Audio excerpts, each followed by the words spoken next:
వ్యతిరేకముగా తిరగడం మనం చూస్తాం. దేవుని యొక్క సంకల్పాలకు, దేవుని యొక్క ఆజ్ఞలకు, దేవుని యొక్క జీవికు ఇష్టానికి వ్యతిరేకముగా తిరిగిన అన్యజనులు. మొదటి ప్రతి 3 వచనాలు ఒక భాగంగా మనం చూసినప్పుడు ప్రతి 3 వచనం మొదటి 3 వచనాలు అంటారు. అన్యజనులు ఎలా అల్లరి రేపుతున్నారు, జనములు ఎలా వ్యర్థమైన దానిని తలంపిస్తున్నది, మనము వారి కట్లు తెంపుదము రండి, వారి పాశములు మన ఇద్దరు నుండి పారవేయడము రండి అని చెప్పుకొని భూరాజులు యెహోవాకును ఆయన అభిషేకునికి విరోధముగా నిలవబడుతున్నారు. అన్యజనులు ఎలా అల్లరి రేపుతున్నారు, జనములు ఎలా వ్యర్థమైన దానిని తలంపిస్తున్నారు. ఇక్కడ కీర్తనాకారుడు ప్రశ్నిస్తా ఉన్నాడు, ఎలా ఎలా అల్లరి రేపుతున్నాయి, అభిషక్తికి వ్యతిరేకంగా అన్యజనులు దేశాలు ఏ విధంగా తిరుగుబాటు చేస్తున్నవి అని ప్రశ్నిస్తూ జవాబు కోసం చూడట్లేదు, కానీ ఆశ్చర్యం వ్యక్తం చేస్తా ఉన్నాడు. ఆయన ఆశ్చర్యపోతున్నాడు, అసలు అభిషక్తునికే వ్యతిరేకంగా ఎలా తిరిగారు, ఆయనకి వ్యతిరేకంగా ఏ విధంగా అన్యజనులు ఇతర దేశస్తులు తిరిగి స్వాతంత్రం కోసం పోరాడుతూ ఉన్నారు. వారికి స్వాతంత్రం కావాలి, ఈ విధంగా వారు పోరాడినప్పుడు మనం చూస్తాము. అయితే మనం చూస్తాము ఆది కాండం నుండి కూడా ఏమని ఈ యొక్క నోవాహు కాలము మొదలుకొని మానవుడు ఏ విధముగా ప్రభువుకి వ్యతిరేకంగా తిరుగుబాటు చేస్తూ ఉన్నాడో చూస్తాం. ఎంతగా తిరుగుబాటు చేస్తున్నాడో మనం చూస్తూ ఉన్నాం. తర్వాత బాబేలు గోపురము దగ్గర తిరుగుబాటు, ప్రభు అయిన యేసుక్రీస్తుని రక్షకుడుగా అంగీకరించకుండా తిరుగుబాటు చేశారు. అదే విధముగా యొక్క రాబోయే అర్మగదోని యుద్ధము వరకు కూడా మానవుడు ప్రభువుని గుణీకరిస్తూ తిరుగుబాటు చేస్తాడు. ఏ విధంగా తిరుగుబాటు చేస్తాడు అనే మానవుని యొక్క దుష్ట హృదయాన్ని బైబిల్ బహిరంగంగా బహిర్గతం చేసేది. కాబట్టి ఏ విధముగా ప్రభు యొక్క చిత్తానికి వ్యతిరేకముగా కుట్ర జరుగుతుంది ఈ యొక్క అన్య దేశస్తులు, అన్య జనము, లేకపోతే ఇతరులు ఏ విధముగా అంటే వీరు స్వాతంత్రాన్ని కోరుకున్నారు కదా, అది మంచిదే కదా అనుకుంటే, స్వాతంత్రం కూడా వారు ఎలాంటిదంటే ఒక ఎద్దు కానీ తన కాడికున్న తాళ్ళను తెంపుకొని తన నడుముకి ఆ కాడిని పట్టుకున్నటువంటి ప్రయత్నమే జరుగుతుంది. కానీ అంటే అది ఇంకా బలహీనమైన, ఇంకా కష్టాల్లోకి వెళ్ళాలని చూస్తూ ఉన్నాం. అంటే వారి ప్రయత్నం అలాంటిది.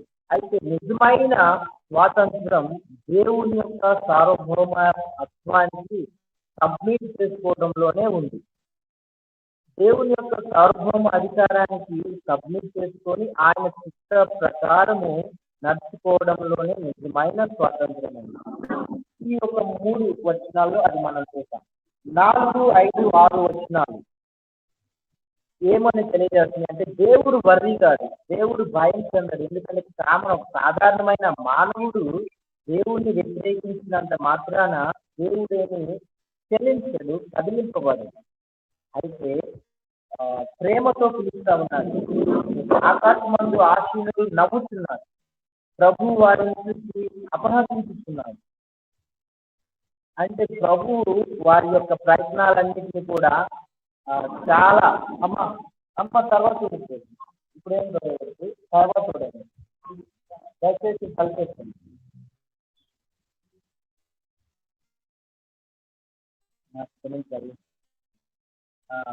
4, 5, 6 వచనాలు ఆకాశమందు ఆశీనులు నవ్వుతున్నారు. వీరికి ప్రయత్నాలు చూసి ఆకాశమందు ఆశీనులు నవ్వుతుంది.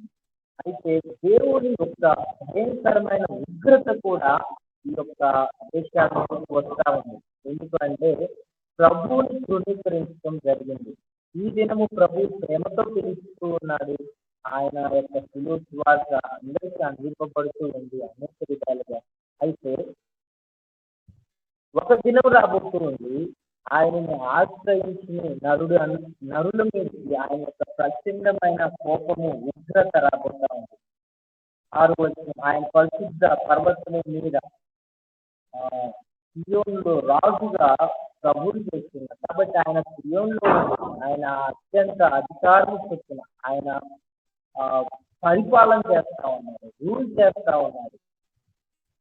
తర్వాత మనము 7 నుంచి 9 వరకు మనం చూస్తే సర్వశక్తుడగు దేవుడు ఆ తండ్రి సర్వాధికారమును కలిగి ఉన్న ఆయన, పాలించిన ఆయన తన కుమారునికి ఆ ఈ రాజ్యము అప్పగిస్తున్నాడు. అంతేకాకుండా ఆయనను తన కుమారునిగా లోకానికి ప్రకటన చేస్తా ఉన్నాడు. దాన్ని మనము యోహాను బాప్తిస్మం ఇచ్చేటప్పుడు మత్తయి సువార్త 3వ అధ్యాయంలో ప్రభువు ఈయన నా ప్రియ కుమారుడు అని ఆయన యొక్క కుమారుడి గురించి సాక్ష్యం ఇస్తాడు.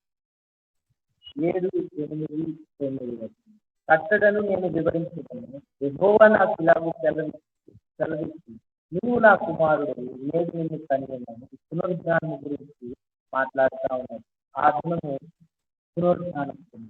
8వ వచనం, నన్ను అడుగుము, జనములకు నీకు స్వాస్థ్యముగా భూదిగంతుని వరకు గుర్తుగా ఇచ్చేదాన్ని.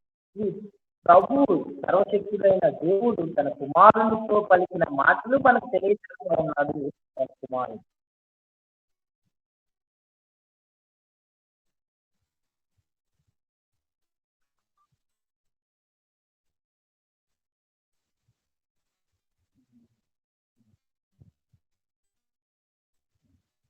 తర్వాత ఇనుప దంతములతో నీవు వారిని నలగగొట్టెదవు, కుండను పగలగొట్టినట్టు వారిని ముక్క చెప్పులుగా పగలగొట్టెదవు. ప్రభు యొక్క సార్వభౌమ అధికారాన్ని గురించి మాట్లాడుతూ ఉన్నారు. ఆయన ఒక దినము తీర్పు తీసుకుపోతా ఉన్నారు. చివరిగా 10, 11, 12 వచనాలు మనం చూస్తే, కాబట్టి రాజులారా వివేకులైనది, భూపతులారా బోధనుండదు, భయభక్తులు కలిగి యెహోవాను పూజించి గడగడ వణుకుతూ సంతోషించి ఆయన కోపము త్వరగా రగులుకొనును, కుమారుని విడిచిపెట్టుకొనుడి, లేని ఎడల ఆయన కోపించి తన సార్వభౌమ అధికారమును ప్రభు తెలియజేస్తూ ఆయన గుర్తు చాలా మంది ఆయనను రక్షకునిగా అంగీకరించండి, కుమారుణ్ణి ముద్దు పెట్టుకునేది అంటే ఆయన సార్వభౌమాధికారమునకు లొంగిన ఈ యొక్క ఇజ్రాయేల్ రాజులు వచ్చి, దాసుల రాజులు వచ్చి ఆయన చెయ్యిని ముద్దు పెట్టుకున్నట్టుగా, అంటే రాజు యొక్క చెయ్యి, మీ యొక్క అధికారం కింద మీ చిత్త ప్రకారం మేము చేస్తాము అని చెప్పి ఆయన ఆశించినట్టుగా ఈ దినము కూడా మనము ప్రభువు యందు భయభక్తులు కలిగి వివేకము కలిగి అన్న జనులు మిగతా అందరూ కూడా ఆయనను సమీపించాలి అని దేవుని వాక్యం తెలియజేస్తుంది. కాబట్టి ఈ కృప పరిశుద్ధాత్మ మనందరికీ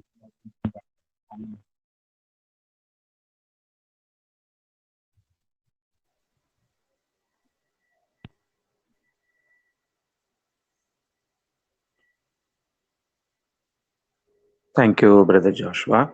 ఈ సమయంలో విన్న వాక్యపు వెలుగులో మనం సెర్చ్ చేసుకుని ఆయన్ని ఆరాధిద్దాం. ఒకరి తర్వాత ఒకరు సమయోచితంగా అర్థవంతంగా ప్రభుని స్తుతిద్దాం, ఆరాధిద్దాం. ఆయన మనకు రాజు అయి ఉన్నాడు కనుక ఆయన మనం కీర్తిద్దాం. పరిశుద్ధ జీంగల్ మా తండ్రి, గొప్ప దేవ, మీ ఘనమైన హెచ్చరిక నామమునకు, మీ ఉన్నతమైన శ్రేష్టమైన నామమునకు, మీ మంగళకరమైన పూజకరమైన నామమునకు వందనములు, స్తుతులు, స్తోత్రములు చెల్లించుకుంటున్నాను దేవా. ప్రతి సూర్యోదయములకు నీ సూర్యాస్తం వరకు మనకు నిరంతరం ఆరాధనలకు ఎగులు స్థితులకు పాత్రలు ప్రభా.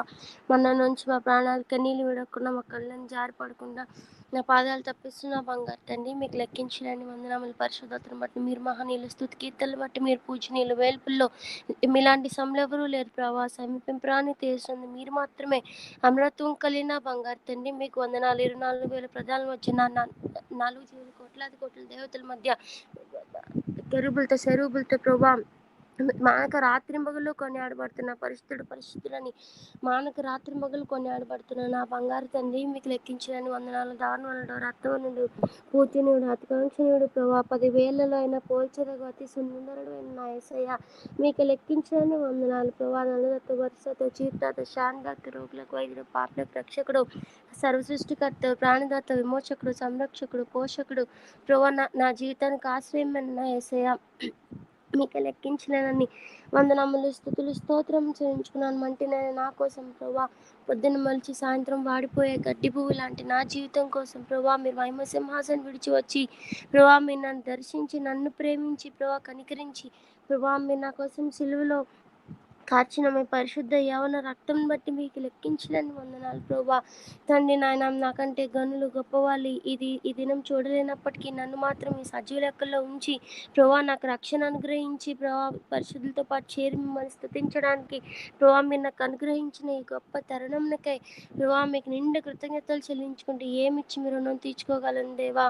ప్రభా, విరిగి నలిగిన హృదయమే మీకు ఇష్టమైన బలియాగం అన్నారు ప్రభా. విరిగి నలిగిన హృదయంతో ప్రభా, మీరు నాకు అనుగ్రహించిన రక్షణ పాత్రను చేత పట్టుకుని ప్రభా, నా సంఘం పట్ల, నా కుటుంబం పట్ల ప్రభా, నా వ్యక్తిగతంగా మీరు చేస్తున్న చేయబోతున్న ప్రతి మేళ్ళకై మీకే స్తోత్రములు చెల్లించుకుంటూ ప్రభా, మీరు అక్కడే వచ్చిన లేదా నేను ఈ లోకయాత్ర ముగించిన ప్రభా, మీ దగ్గరికి వస్తానని నిరీక్షణ, మీతో ఉంటుంటానని నిరీక్షణ మీరు నాకు అనుగ్రహించినందుకు ప్రభా, మీకు లెక్కించలేని వందనం స్తోత్రములు చెల్లించుకుంటూ యేసు నామములో చిన్న స్తుతి ఆరాధన మీకే సమర్పిస్తున్నాను తండ్రి, ఆమేన్.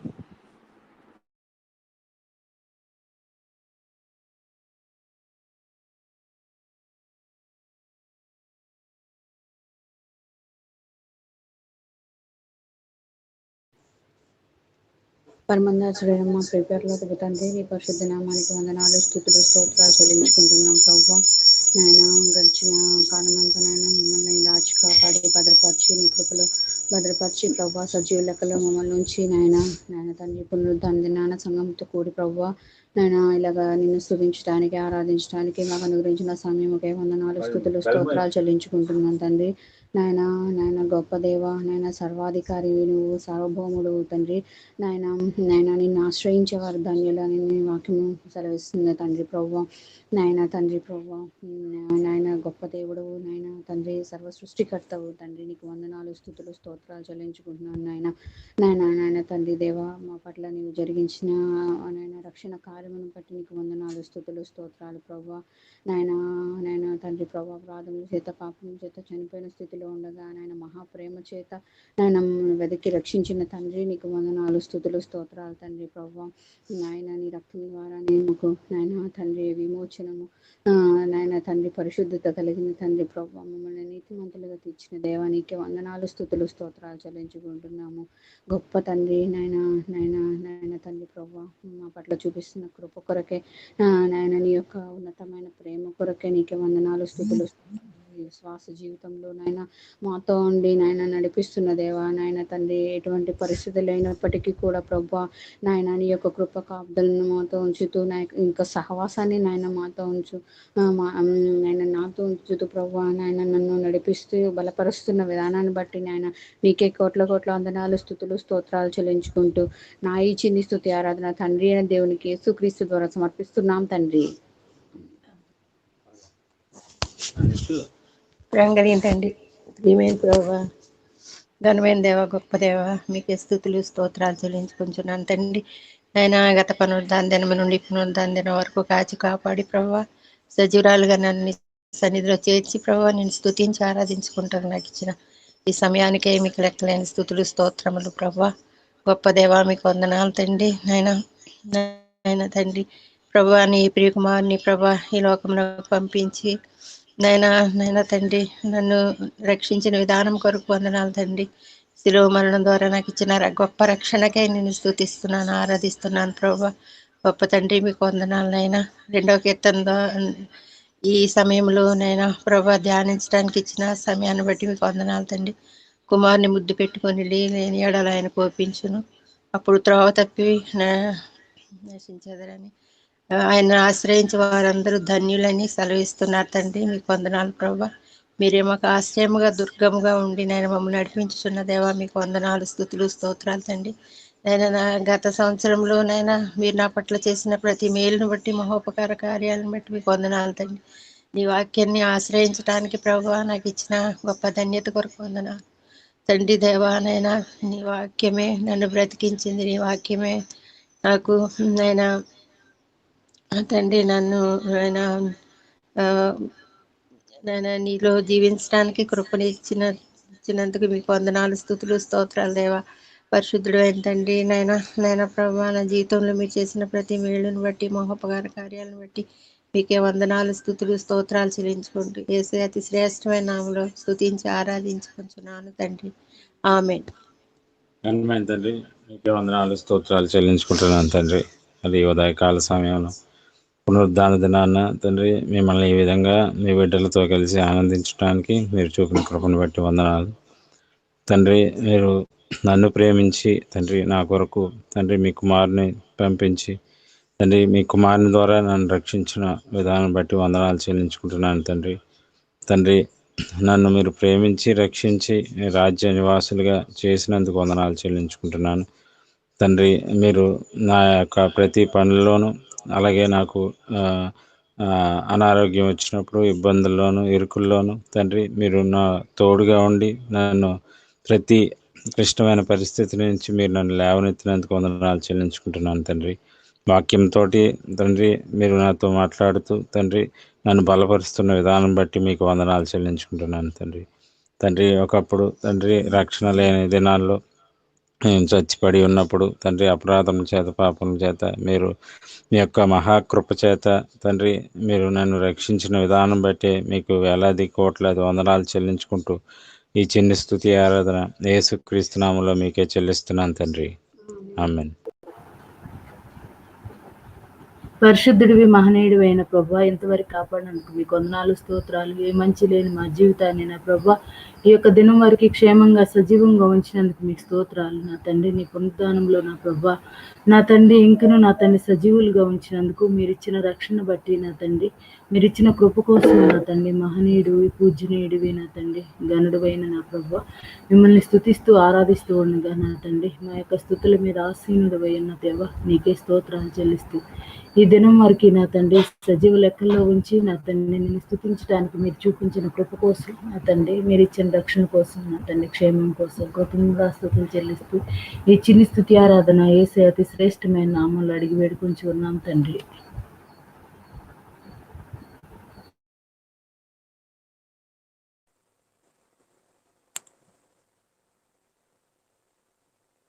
పరిశుద్ధునివైన మా ప్రియ పరలోకపు తండ్రి, నమ్మకమైన దేవ, ప్రేమపూర్ణుడైన మా ప్రభు, మహోన్నతుడైన మా దేవ, సర్వ సృష్టిని సృష్టించిన మహా గొప్ప దేవ, మాట చొప్పున దేవ, సర్వ సృష్టిని మీరే సృష్టించారు దేవ తండ్రి.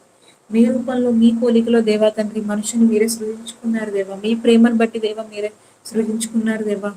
కానీ తండ్రి మనిషి ఆదాం ద్వారా దేవా తండ్రి మీ మాటకు అవిధేయత చూపించి దేవా తండ్రి మీ నుంచి దూరంగా పడిపోయి ఉన్నాడు దేవా తండ్రి. పాపం అనే ఊబిలో దేవా పడిపోయి ఉన్నాడు దేవా తండ్రి. యేసయ్య మిమ్మల్ని ఎప్పటికీ చేరుకోలేని వారంగా దేవా తన సొంత శక్తితో ఎప్పటికీ మిమ్మల్ని చేరుకోలేని వారంగా మనిషి పడిపోయి ఉన్నప్పటికీ దేవా తండ్రి మీరే దేవా మీ అమితమైన ప్రేమను బట్టి కృపను బట్టి వాత్సల్యతను బట్టి జాలిని బట్టి దేవా తండ్రి మీ ప్రియకుమారుడైన యేసుక్రీస్తుని ఈ లోకంలోనికి పంపించి దేవా తండ్రి మీరు మా కోసం చేసిన గొప్ప శిలువ కార్యానికే మీకే వేలాది వందనాలు స్తుతులు స్తోత్రాలు చెల్లించుకుంటూ ఉన్నాను దేవా తండ్రి.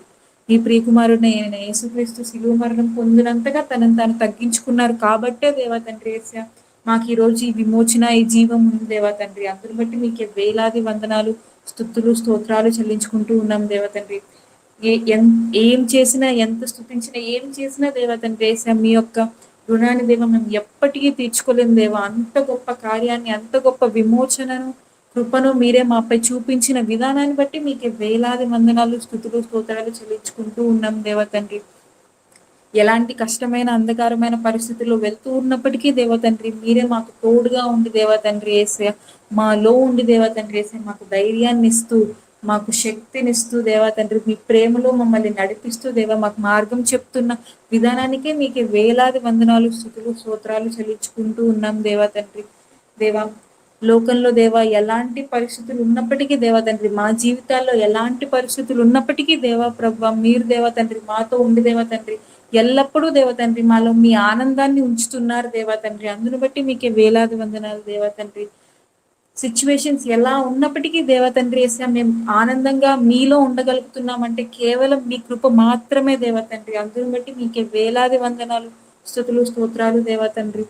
ఇలానే దేవా తండ్రి ఎల్లప్పటికీ మీలోనే మీ కృప ద్వారా మీరు మాకు ఇచ్చిన ఈ ఆనందంలోనే ఎప్పటికీ ఉంటామని, మీ ప్రేమలోనే ఎప్పటికీ ఉంటూ మీ పిల్లలుగా ఫర్ ఎవర్ ఎప్పటికీ ఉండి దేవా తండ్రి యేసయ్యా వన్స్ ఈ లోకాన్ని విడిచి వెళ్ళిపోయిన దేవా తండ్రి ఎల్లప్పటికీ మీతోనే ఉంటామన్న గొప్ప నిరీక్షణను మీరు మాకు ఇచ్చిన విధానానికి వేలాది వందనాలు, స్తుతులు, స్తోత్రాలు చెల్లించుకుంటూ నా ఈ చిన్ని ఆరాధన యేసయ్య అతి శ్రేష్టమైన నామమున మీకే సమర్పిస్తూ ఉన్నాను తండ్రి. ఆమేన్.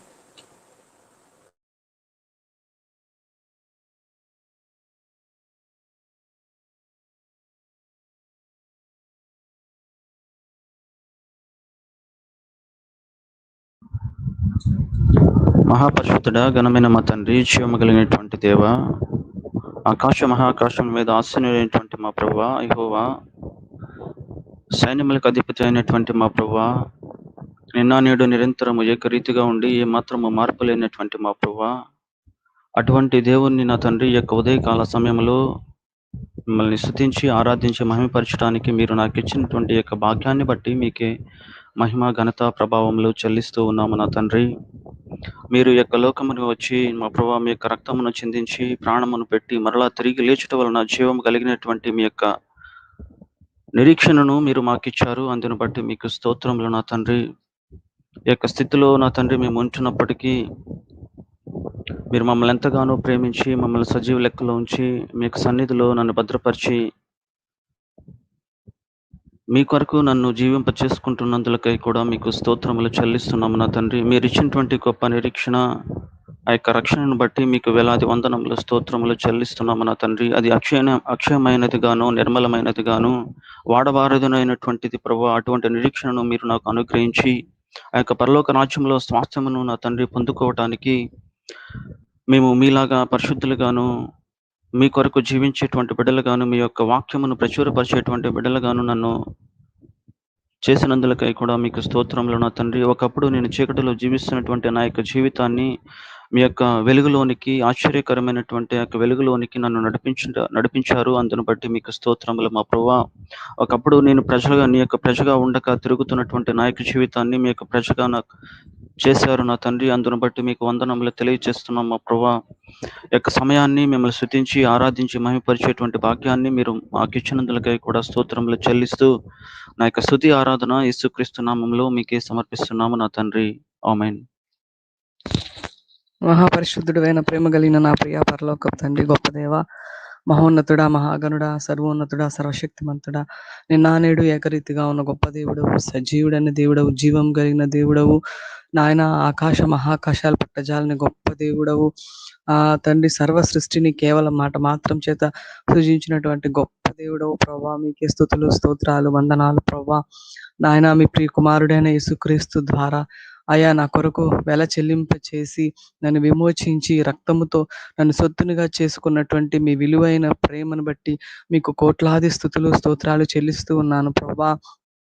అయా, రక్షణ అనే గొప్ప విలువైన భాగ్యాన్ని మీరు నాకు అందించిన విధానం బట్టి మీకు వందనాలు ప్రభా. నన్ను, నా కుటుంబాన్ని ఈ లోకంలో నుంచి పిలిచి ప్రత్యేకించిన మీ యొక్క గొప్ప ప్రేమను బట్టి ఉదయకాల సమయంలో మిమ్మల్ని స్తుతిస్తూ ఆరాధిస్తూ ఉన్నాను. విశ్వానికి ఏకైక యజమానుడవుగా ఉన్న గొప్ప దేవ, అన్ని నామముల కన్నా పైనామం కలిగిన గొప్ప దేవ, మీకే స్తుతులు, స్తోత్రాలు, వందనాలు ప్రభా. సూర్యోదయం మొదలుకొని సూర్యాస్తమయం వరకు కూడా ఆరాధించుటకు, అయా కొనియాడుటకు, కీర్తించుటకు నాయన ప్రభా ఏకైక కారణంగా, ఏకైక దుర్గముగా, నా కోటగా, నా కొండగా ఉన్న గొప్ప దేవ, మీకే స్తుతులు, స్తోత్రాలు చెల్లిస్తూ ఉన్నాను ప్రభా. నాయన, అలయక నిదురించక నాయన దివారాత్రములు నాయన నీ భవనంలో అయ్యా నా చింతలన్నీ మరచి నిన్ను ఆరాధించేటువంటి గొప్ప దేవుడవుగా ఉన్నందుకు మీకు స్తుతులు స్తోత్రాలు చెల్లిస్తూ ఉన్నాను ప్రభా. ఆయన పరిశుద్ధుడా, మహోన్నతుడా, మహాగణుడ, పరిశుద్ధమైనటువంటి మీ మందిరంలో, మీ సంఘంలో, మీ బిడ్డల మధ్యలో అయ్యా ఎన్నికలేని నేను మిమ్మల్ని ఆరాధించుకునే భాగ్యాన్ని అయ్యా ఇచ్చినందుకు మీకు వందనాలు, స్తుతులు స్తోత్రాలు ప్రభా. నాయన పరిస్థితులన్నీ ప్రభా ప్రతికూలంగా ఉన్నప్పటికీ అయ్యా తండ్రి మీ బిడ్డల మధ్యలో మిమ్మల్ని ఆరాధించుకోవటానికి అయ్యా మీరు నా ఎడల, నా కుటుంబం ఎడల చూపినటువంటి మహోన్నతమైన కృపను బట్టి నేను ఏమి ఇవ్వగలను ప్రభా. అయ్యా నా తండ్రి గత కాలం అంతట్లో నా జీవితంలో, నా కుటుంబంలో మీరు చేసిన అనేకమైన మేలుల కొరకు తండ్రి, చేయబోతున్న మేలు కొరకు కూడా ప్రభా మీకు ఏమి ఇవ్వలేని దానిగా నా విలువైనటువంటి మీరు నాకు ఇచ్చినటువంటి విలువైన రక్షణ పాత్ర చేతపుచ్చుకొని నా హృదయపూర్వకమైన స్తుతి ఆరాధన యేసుక్రీస్తు నామం సమర్పించి ఆరాధిస్తూ ఉన్నాను తండ్రి. ఆమేన్.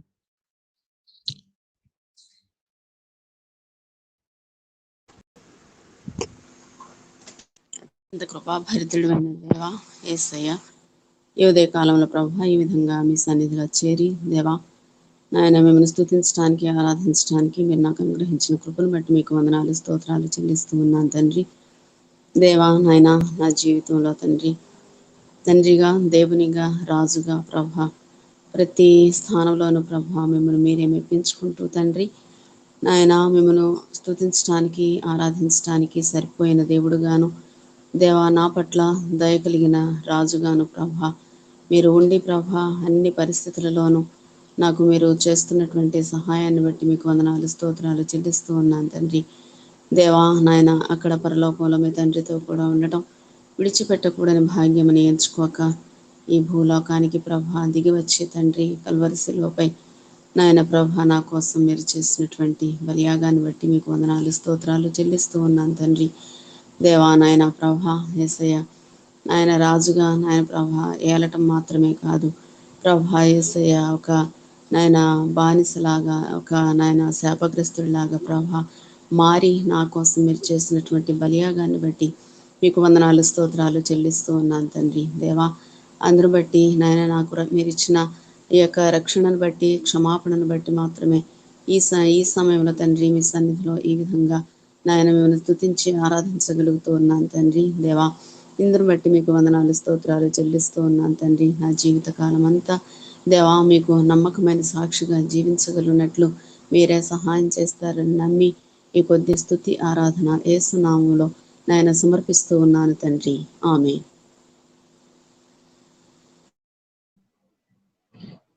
ఆమేన్. మహోన్నత జీవం కలిగిన మా ప్రియ పరలోకపు తండ్రి, మీరు మాకు అనుగ్రహించిన ఈ యొక్క మంచి దినాన్ని బట్టి, ఈ యొక్క పునరుద్ధాన దినాన్ని బట్టి మీకు వందనాలు ప్రభువా. నాయనా మేము ఇంకా సజీవులంగా ఉన్నామంటే అది కేవలం ఉచితమైన కృపే తండ్రి. ప్రభువా నాయన తండ్రి, కుమార, పరిశుద్ధాత్మ దేవ మిమ్మల్ని ఆరాధించడానికి నాయన సంఘంగా చేరి మిమ్మల్ని కొనియాడటానికి మీరు మాకు అనుగ్రహించిన యొక్క మంచి తరుణాన్ని బట్టి మీకు వందనాలు. అన్యజనులు ఎలా అలరి రేపుచున్నారు ప్రభా, నేను భూరాజులు ఎలా నేను ఏకీభవించి నైనా వారు విరవీగుతున్నారు అని ప్రభా నేను కీర్తనకారుడు చెప్పిన విధంగా ప్రభా నైనా మిమ్మల్ని దేవునిగా, రాజుగా, ప్రభువుగా అంగీకరించక ప్రభా నైనా ఈ లోక అధికారమే నేను అధికారం అనుకొని విరవీగుతున్న వారు, అదేవిధంగా ప్రభు మిమ్మల్ని ఎరుగక నైనా అజ్ఞానంలో ఉన్నవారు ప్రభా నైనా ఒకప్పుడు మేము కూడా అదే స్థితిలో ఉన్నప్పుడు ప్రభా మీ కుమారుని ద్వారా మీరు మమ్మల్ని ప్రేమించి వెదకి రక్షించుకున్నారు ప్రభా. నైనా మీ యొక్క రాజ్యం కొరకు ఎదురు చూసే గొప్ప దినతను అనుగ్రహించారు, మీకు వందనాలు చెల్లించుకున్నాం ప్రభా. అయినప్పటికీ ప్రభా మేము తెలిసినప్పటికీ నాయన క్రియల్లో, మాటల్లో, తలంపుల్లో నన్ను గతించిన సమయాల్లో ప్రభా తప్పిపోయి ఉంటే నన్ను మమ్మల్ని మన్నించి ప్రభా తిరిగి మీకు ఇష్టమైన వారిగా మమ్మల్ని చేసుకుంటారని స్తుతిస్తూ ప్రభా ఈ యొక్క ఉదయకాల సమయంలో గతించిన వారంలో నైనా మీరు నా వ్యక్తిగత జీవితంలో, కుటుంబ జీవితంలో, సంఘ జీవితంలో మీరు చేయబోతున్న మేలుకి మీకు ఎన్నో వందనాలు చెల్లించుకుంటూ ఈ చిన్న స్తుతి ఆరాధన యేసుక్రీస్తు ప్రభువారి నామంలో మీకే సమర్పిస్తున్నాను తండ్రి. ఆమేన్.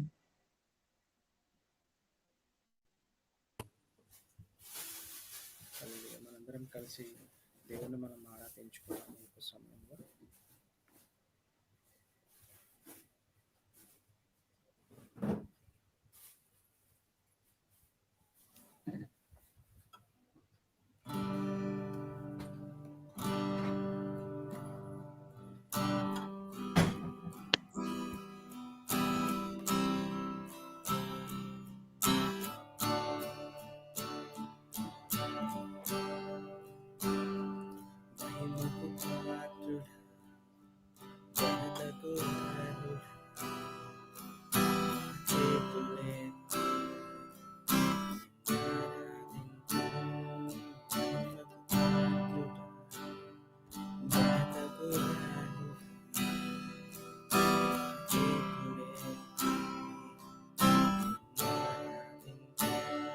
మహోన్నతుడా అద్భుతాలు చేయువాడా ఇలాగే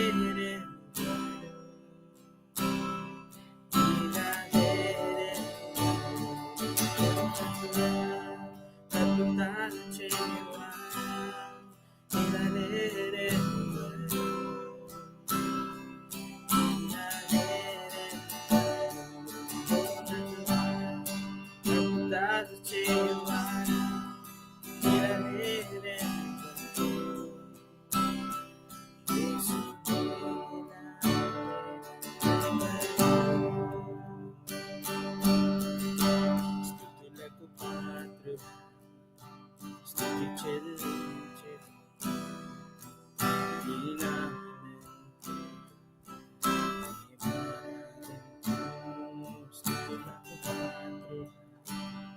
స్తుతి చెల్లించే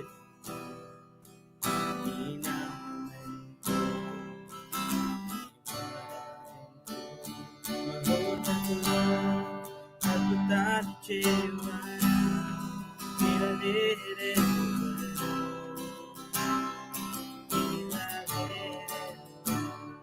మహోన్నతుడా అద్భుతాలు చేయువాడా ఇలాగే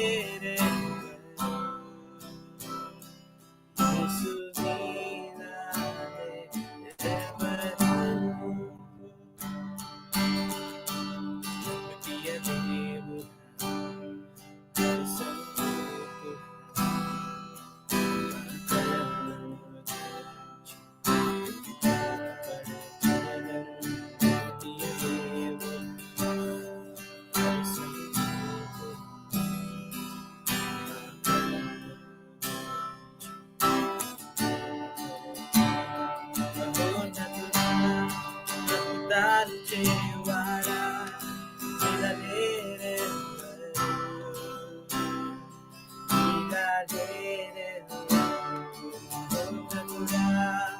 అద్భుతాలు చేయువాడా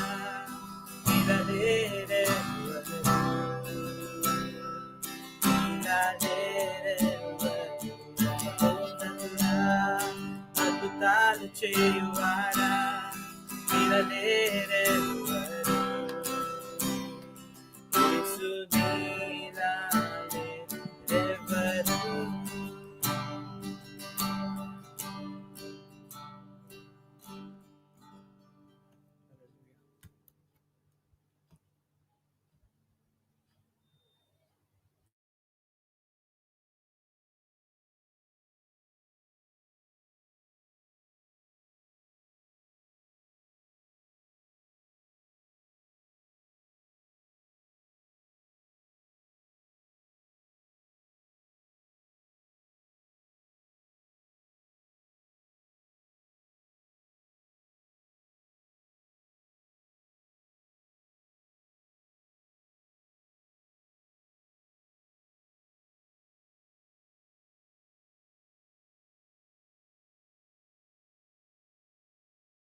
ప్రైజ్ ది లార్డ్.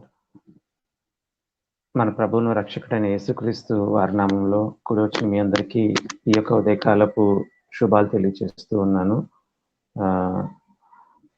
మీ అందరూ దేవుని యొక్క మహాకృపను బట్టి ఆత్మీయంగా శారీరకంగా కూడా ఆరోగ్యకరంగా ఉన్నారని నేను తలస్తూ ప్రభువుని స్తుతిస్తూ ఉన్నాను. దేవుడు మన జీవితాల్లో అనుగ్రహించిన ఈ యొక్క పునరుద్ధాన దినాన్ని బట్టి దేవునికి ఎన్నో స్తుతులు చెల్లించవలసిన వారమై మనం ఉన్నాము. చక్కగా దేవుని పాటల ద్వారా స్తుతించాము. ఆరాధన వాక్యం ద్వారా దేవుడు మనతో మాట్లాడారు.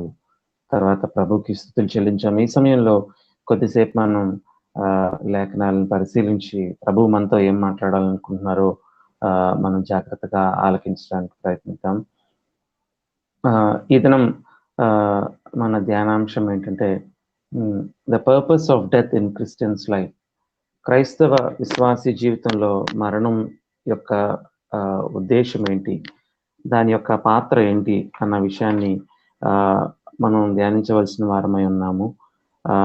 ఈ యొక్క అంశము మనకి విశ్వాసులంగా మనం తెలుసుకోవాల్సిన అంశమైంది. అదేవిధంగా మనము ఒక పర్స్పెక్టివ్ కలిగి ఉండాల్సిన అంశం అన్నమాట. చాలాసార్లు క్రైస్తవులంగా కూడా మనకి అనేక అపోహలుంటాయి, అనేక సందేహాలుంటాయి.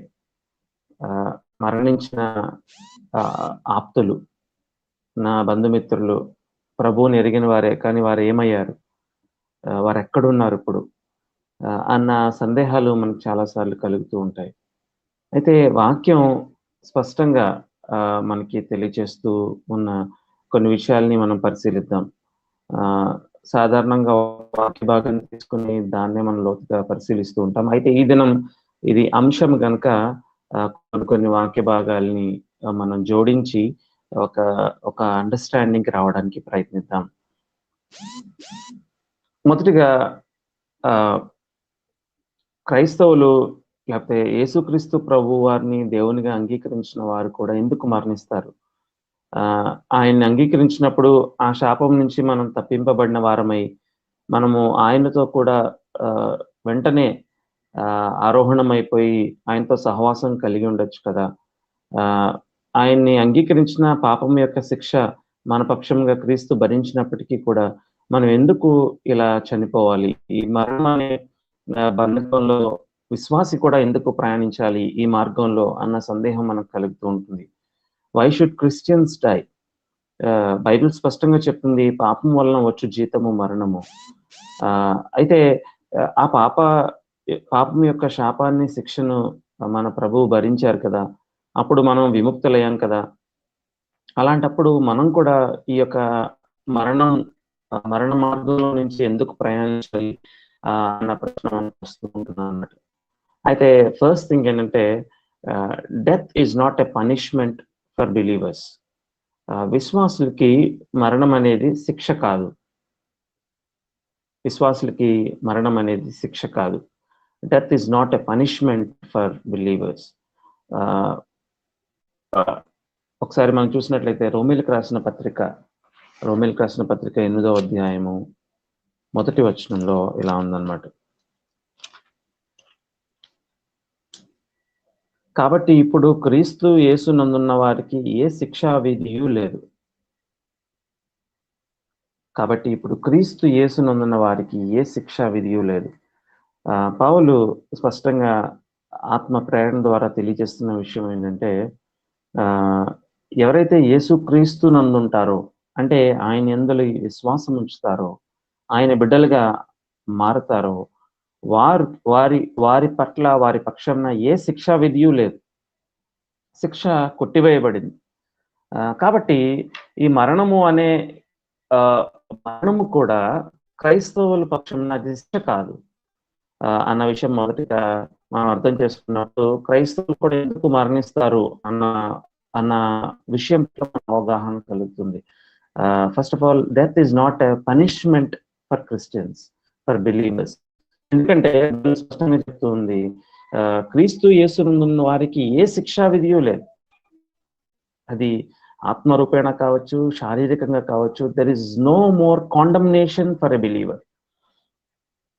మరి అలాంటప్పుడు ఎందుకు విశ్వాసులు మరణిస్తూ ఉంటారనంటే, death final outcome of living in a fallen world. ఈ యొక్క దేవుడు ఈ సృష్టిని రూపించిన తర్వాత మానవుని నిత్యము కూడా ఆయనతో ఉండటానికే ఆ ఉద్దేశంతోనే ఆయన రూపించారు. అయితే పాపము మనలోనికి ప్రవేశించినప్పుడు, లేకపోతే పాపం ద్వారా మనం దేవునికి దూరస్థులమై ఉన్న సమయంలో, పాపం వలన వచ్చిన కాన్సిక్వెన్సే మరణం అన్నమాట. ఆ యొక్క పాప స్థితిలో మనం నిత్యత్వంలోనికి వెళ్ళిపోవడం దేవుని చిత్తం కాదు. ఆ పాప స్థితిలో మనం నిత్యత్వంలో ఉన్నట్లయితే ఆయనకి దూరస్థులంగానే యుగయుగాలు ఉండాల్సిన పరిస్థితి. కాబట్టి మరణం ద్వారా లేకపోతే ఆ పాపం నుంచి దూరపరచబడటానికి దేవుడు ఏర్పరిచిన ఒక మార్గం ఏంటంటే, ఆ పాపం వలన వచ్చి జీతము మరణం అని ఆయన తెలియజేసి, ఆయన యందు విశ్వాసం ఉంచిన వారికి ఆయన నిత్యత్వాన్ని వాగ్దానం చేశారన్నమాట. కాబట్టి ఈ యొక్క సహజంగా మనం ఈ యొక్క లోకంలో జన్మించినప్పుడు, లేకపోతే ఈ లోకంలోనికి వచ్చినప్పుడు బికాస్ ఆఫ్ ద ఫాల్, లేకపోతే మానవుని యొక్క పతనాన్ని బట్టి మరణాన్ని మనం కూడా విశ్వాసులంగా మనం కూడా అనుభవించి ఆ యొక్క మార్గంలో నుంచి వెళ్ళవలసిన వారమై ఉన్నాం. కాబట్టి death is the outcome of the fallen world. ఈ పతన స్థితిలో ఉన్న ఈ యొక్క ప్రపంచం లేకపోతే ఈ యొక్క సృష్టికి వలన మనం కూడా విశ్వాసులంగా మనం కూడా మరణాన్ని పొందుతూ ఉన్నాం. మూడవదిగా, God uses the experience of death to complete hour sanctification. ఎందుకు విశ్వాసులు కూడా మరణిస్తూ ఉన్నారంటే, దిస్ ఈస్ గాడ్స్ డిసిప్లిన్. ఇది గాడ్స్ పనిష్మెంట్ కాదు కానీ, దేవుని యొక్క శిక్ష కాదు కానీ, ఇది దేవుని యొక్క క్రమశిక్షణ. హబకుక్కు గ్రంథాన్ని కూడా మనం ధ్యానిస్తున్నప్పుడు ఈ అంశాన్ని మనం క్లుప్తంగా ధ్యానించాం. అన్ని జనుల మీదకి వచ్చే దేవుని యొక్క ఉగ్రత అది దేవుని శిక్ష అయి ఉంది, అది పనిష్మెంట్. కానీ విశ్వాసులు దేవుని బిడ్డల పట్ల వచ్చే ఆయన యొక్క అది ఆయన కరుణే, అది ఆయన క్రమశిక్షణే కానీ అది మనల్ని నాశనానికి గురి చేసేది కాదు. ఆ విషయాన్ని మనం జ్ఞాపకం చేసుకోవాలి. ఆ కోణంలో చూస్తే death is discipline for a believer. అందుకే ప్రభు బల గురించి మాట్లాడుతున్నప్పుడు కూడా పౌలు ఒక మాట అంటాడు. కొరింథీయులకు రాసిన మొదటి పత్రిక 11వ అధ్యాయం మనం తరచుగా చూసే వాక్య భాగము 28వ వచనం. కాబట్టి ప్రతి మనుషుడు తను తాను పరీక్షించుకొనవలెను, అలాగు చేసి ఆ రొట్టెని తిని ఆ పాత్రలోనిది త్రాగవలెను. ప్రభు శరీరం అని వివేచింపక తిని త్రాగువాడు తన శిక్షావిధి కలుగుటకే తిని త్రాగుచున్నాడు. 30వ వచనము 11వ అధ్యాయం. ఇందువల్లనే మీలో అనేకులు బలహీనులను రోగులనై ఉన్నారు, చాలా మంది నిద్రించుచున్నారు. అయితే మనలను మనమే విమర్శించుకొనిన ఎడల తీర్పు పొందకపోదుము. మనము తీర్పు పొందిన ఎడల లోకముతో పాటు మనకు శిక్షావిధి కలుగుకుండానట్లు ప్రభువు చేత శిక్షింపబడుచున్నాము. ఇక్కడ పౌలు చెప్తున్న మాట ఏంటంటే, మనము తీర్పు పొందిన ఎడల లోకముతో పాటు మనకు శిక్షావిధి కలుగునట్లు. అంటే సార్వత్రికంగా ప్రభువుని అంగీకరించిన వారికి కలిగే ఆ మహాదండన మహాశిక్షలోనికి మనం ప్రవేశించకుండా, ఒకవేళ విశ్వాసులంగా ఆయనకి అవిధేయత చూపించినప్పుడు ఒకవేళ మనం మరణానికి పాత్రలమైతే దట్ ఈస్ అ డిసిప్లిన్ అని పౌలు చెప్తూ ఉన్నాడు. అంటే మనం ఆయనకి దూరం కాకుండా దేవుడు మనకు చూపించే ఒక మార్గము, మనల్ని తప్పించే మార్గం అన్నమాట. కాబట్టి death is a discipline. Death is the completion of sanctification. దేవుడు మనల్ని పరిశుద్ధపరిచే ఆ యొక్క ప్రక్రియలో మరణం అనేది ఒక చివరి అంకం అన్నమాట, అది చివరి భాగం. అంతేగాని ఒక విశ్వాసికి అది ఒక దయనీయమైన పరిస్థితి, ఇంకా ది ఎండ్ కాదు. ఇంకో మాటలో చెప్పాలంటే death is the beginning of our new life. Death is the beginning of our complete life. Death is the beginning of our eternal joyful relationship with God. అంటే I'm not proposing a case for death. అంటే మరణానికి ఒక మంచి ఊహాజనితమైన చిత్రాన్ని ఇవ్వడం నా ఉద్దేశం కాదు. కానీ విశ్వాసికి మరణము అనేది భయము కలిగించేది ఎంత మాత్రం కాకూడదు. ఈ యొక్క భయంకర దినాల్లో మనందరం కూడా ఒక విధంగా మరణ భయంతో బాధింపబడుతూ ఉన్నాం. అనేక సార్లు ఈ ఉద్దేశానికి గల కారణం ఏంటంటే, we think death is the end. మరణం అనేది అది ఇంకా అక్కడతో మన జీవితం అంతమైపోతుంది అని మనం భావిస్తూ ఉంటాం. విశ్వాసులముగా కూడా యేసుక్రీస్తు ప్రభువారిని అంగీకరించిన వారిగా కూడా మనం అనేక సార్లు మరణంతో ఇంకా నా జీవితం అయిపోతుంది అన్న ఆలోచనతో ఉంటాము కనుకనే మనం మరణం అంటే భయపడుతూ ఉంటాం. Why do Christians die? Because for Christians death is not a punishment. విశ్వాసులకి మరణము అనేది అది దేవుని యొక్క ఉగ్రతతో కూడిన శిక్ష కానే కాదు. రెండోది, death is the final outcome of living in a fallen world. ఈ యొక్క పతనమైన ప్రపంచంలో మానవుని ఈ యొక్క మరణం అనేది చివరి అంకం అన్నమాట. మూడవదిగా, death is for sanctification. Death is for discipline. మరణము అనేది మనల్ని క్రమశిక్షణలోనికి తీసుకురావడానికే దేవుడు వినియోగించే ఒక పాత్ర. మనం దేవునికి మరీ దూరస్థులంగా వెళ్ళిపోతున్నాం అనుకున్న సమయంలో, ఆయన అంగీకరించి ఆయన వెంబడిస్తున్నాం అనుకున్న సమయంలో దేవుడు మనల్ని ఆయన యొద్దకు పిలుచుకునేది ఒక మంచి ఉద్దేశంతోనే, తద్వారా మనం ఆ యొక్క లోకానికి కలగబోయే ఉగ్రత నుంచి తప్పింపబడటానికి. Death is the final step of sanctification. మనల్ని దేవుడు పరిశుద్ధపరచడంలో ఆ చివరి భాగము మరణము అన్న విషయాన్ని మనం జ్ఞాపకం చేసుకోవాలి. ఇంకొక విధంలో చూసినట్లయితే death completes union with Christ. క్రీస్తు మనము మనల్ని సరి జోడించే చివరి భాగం అన్నమాట. అది దాన్ని సంపూర్తి చేస్తుంది. పౌలు ఒక మాట అంటాడు, ఫిలిప్పీయులకు రాసిన పత్రిక 3వ అధ్యాయం 10వ వచనంలో ఒక మాట అంటాడు. అందుకే నేను ఇదని చెప్పాను, I won't rest on one text, ఒక్క వాక్య భాగం మీద కాదు కానీ వివిధ వాక్య భాగాలు చూసి మనం జోడించి ఒక పర్స్పెక్టివ్ రావడానికి ప్రయత్నిద్దాం. ఫిలిప్పీయులకు రాసిన పత్రిక 3వ అధ్యాయం 10వ వచనంలో, ఏ విధము చేతనైనను మృతుల్లో నుండి నాకు పునరుద్ధానము కలగవలనని ఆయన మరణ విషయంలో సమానుభవము గలవాడునై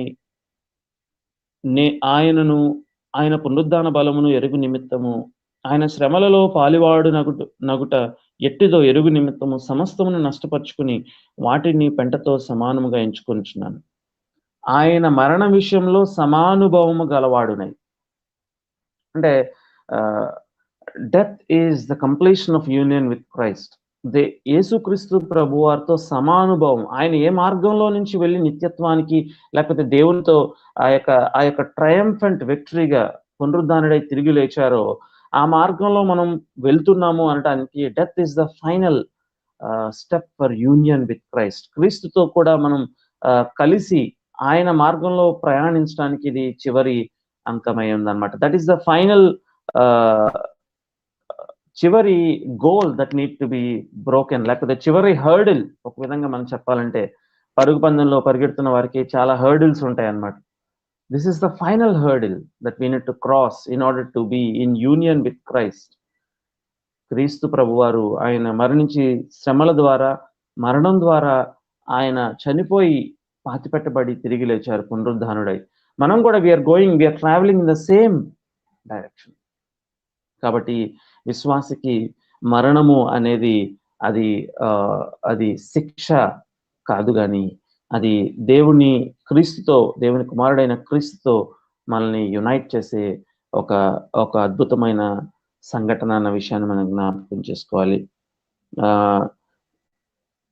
కాబట్టి విశ్వాసులంగా the purpose of death in Christians life ఏంటి అన్న విషయాన్ని అర్థం చేసుకోవడానికి మొదటిగా మనం చూసాము, ఎందుకు క్రైస్తవులు కూడా చనిపోతూ ఉంటారు. ఇదನ್ನು చాలా మంది అడుగుతున్న ప్రశ్న ఏంటంటే, క్రైస్తవులు కూడా చాలా మంది చనిపోతున్నారు కదండి, లేకపోతే దేవుని సేవకులు మరణిస్తూ ఉన్నారు కదా. అవును, మరణాన్ని తప్పించుకోవడం ఏ ఒక్కరికి సాధ్యం కాదు. ప్రభు రాకడ సమయంలో తప్ప అందరూ మరణించవలసిందే. పాపం వలన వచ్చిన జీతాన్ని అది మనం as we are living in a fallen world, మనం పతన సృష్టిలో ఉన్న సమయంలో, పతనమైన స్థితిలో ఉన్న పరిస్థితుల్లో ఈ యొక్క మరణంలో నుంచి మనం ట్రావెల్ చేయాల్సిందే. That is the God's design. అది దేవుని యొక్క ప్రణాళిక అయి ఉన్నది. It is God's plan. ఆయన మానవుడు చూపించాడు, అయితే మానవుడు విధేయత చూపించినప్పుడు ఈ మార్గం ద్వారా దేవుడు తను పునర్నిర్మించాలని, లేకపోతే దేవుడు ఈ యొక్క క్రియేషన్ ని రెన్యూ చేయాలని, పునర్నిర్మించడం అనటం కంటే రెన్యూ చేయడానికి, పునరుద్ధరించడానికి దేవుడు వినియోగించుకున్న మార్గము ఈ మరణం అన్నమాట. కాబట్టి మరణం అనేది మనల్ని భయానికి గురి చేయకూడదు. సాధారణంగా మనం ఉన్న ఈ శరీరంలో మరణం మనకి భయాన్ని కలిగిస్తూనే ఉంటుంది. కానీ విశ్వాసులంగా ఈ యొక్క నిరీక్షణ ఎప్పుడైతే మనం కలిగి ఉంటామో, no, death is not a curse for a believer. మరణం అనేది విశ్వాసకి, అందుకే 116వ కీర్తన అనుకుంటా ఒక మాట ఉంటుంది, ఎవరైతే ప్రభువునందు నిద్రిస్తారో వారు ధన్యులు అని ఉంటుంది. ఆ మాట చూద్దామా? మనం ఇంతకు ముందు కూడా చాలా సార్లు జ్ఞాపకం చేసుకున్నాం. 116వ కీర్తన, యెహోవా భక్తుల మరణము ఆయన దృష్టికి విలువ కలది. ఎంత బ్లెస్డ్ వర్డ్స్ అంటే ఇవి. యెహోవా భక్తుల మరణము ఆయన దృష్టికి విలువ కలది. ఈ వర్స్ నిజంగా, ఈ వర్స్ మన పర్స్పెక్టివ్ నే మార్చేస్తుంది అన్నమాట మరణం పట్ల. యెహోవా భక్తుల మరణము ఆయన దృష్టికి విలువ కలిగినది. It is precious in God's sight. ఈ యొక్క ఉదయకాల సమయం ఒకవేళ వ్యక్తిగతంగా నువ్వు విశ్వాసగా ఉన్నప్పటికీ సందేహాలతో ఉన్నావేమో. అమ్మో, నాకేం జరగబోతుంది రానున్న దినాల్లో, లేకపోతే ఈ పరిస్థితుల్లో నేను ఒకవేళ చనిపోతే నాకేమవుతుంది. రెండోదిగా ఒకవేళ నీకున్న ఆప్తుల్ని నువ్వు కోల్పోయావేమో, విశ్వాసులుగా ఉన్న ఆప్తుల్ని నువ్వు కోల్పోయావేమో, నీ బంధుమిత్రుల్ని కోల్పోయావేమో, వారి యొక్క దిశ, వారి యొక్క గమ్యం ఎక్కడుంది అని ఒకవేళ సందేహంగా ఉన్నావేమో. వారి విశ్వాసులైతే వారి యొక్క డెస్టినీ, వారు నిత్యత్వంలో ఉన్నారు కనుక మనం దుఃఖించాల్సిన అవసరము లేనే లేదు. అఫ్ కోర్స్ నేను ఆ విషయం గురించి మళ్ళీ మాట్లాడతాను. మనం నిరీక్షణ లేకుండా దుఃఖించవలసిన అవసరం లేదు. అందుకే అక్కడ పౌలు చాలా చక్కగా వాడాడు, వినియోగించాడు పదాలను.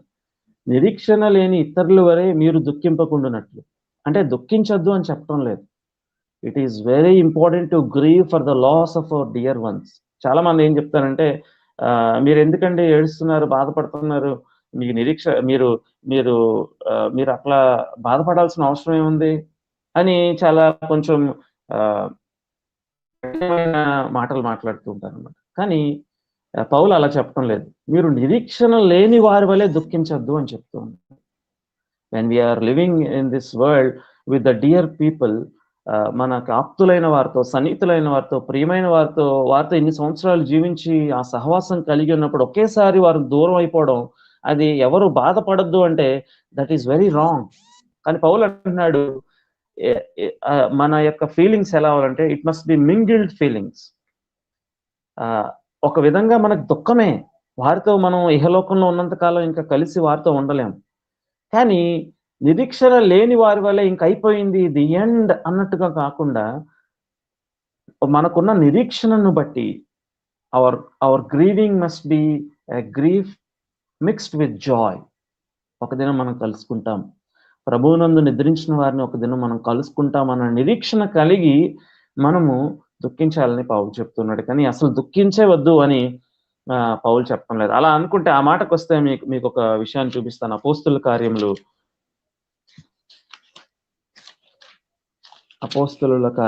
7వ అధ్యాయము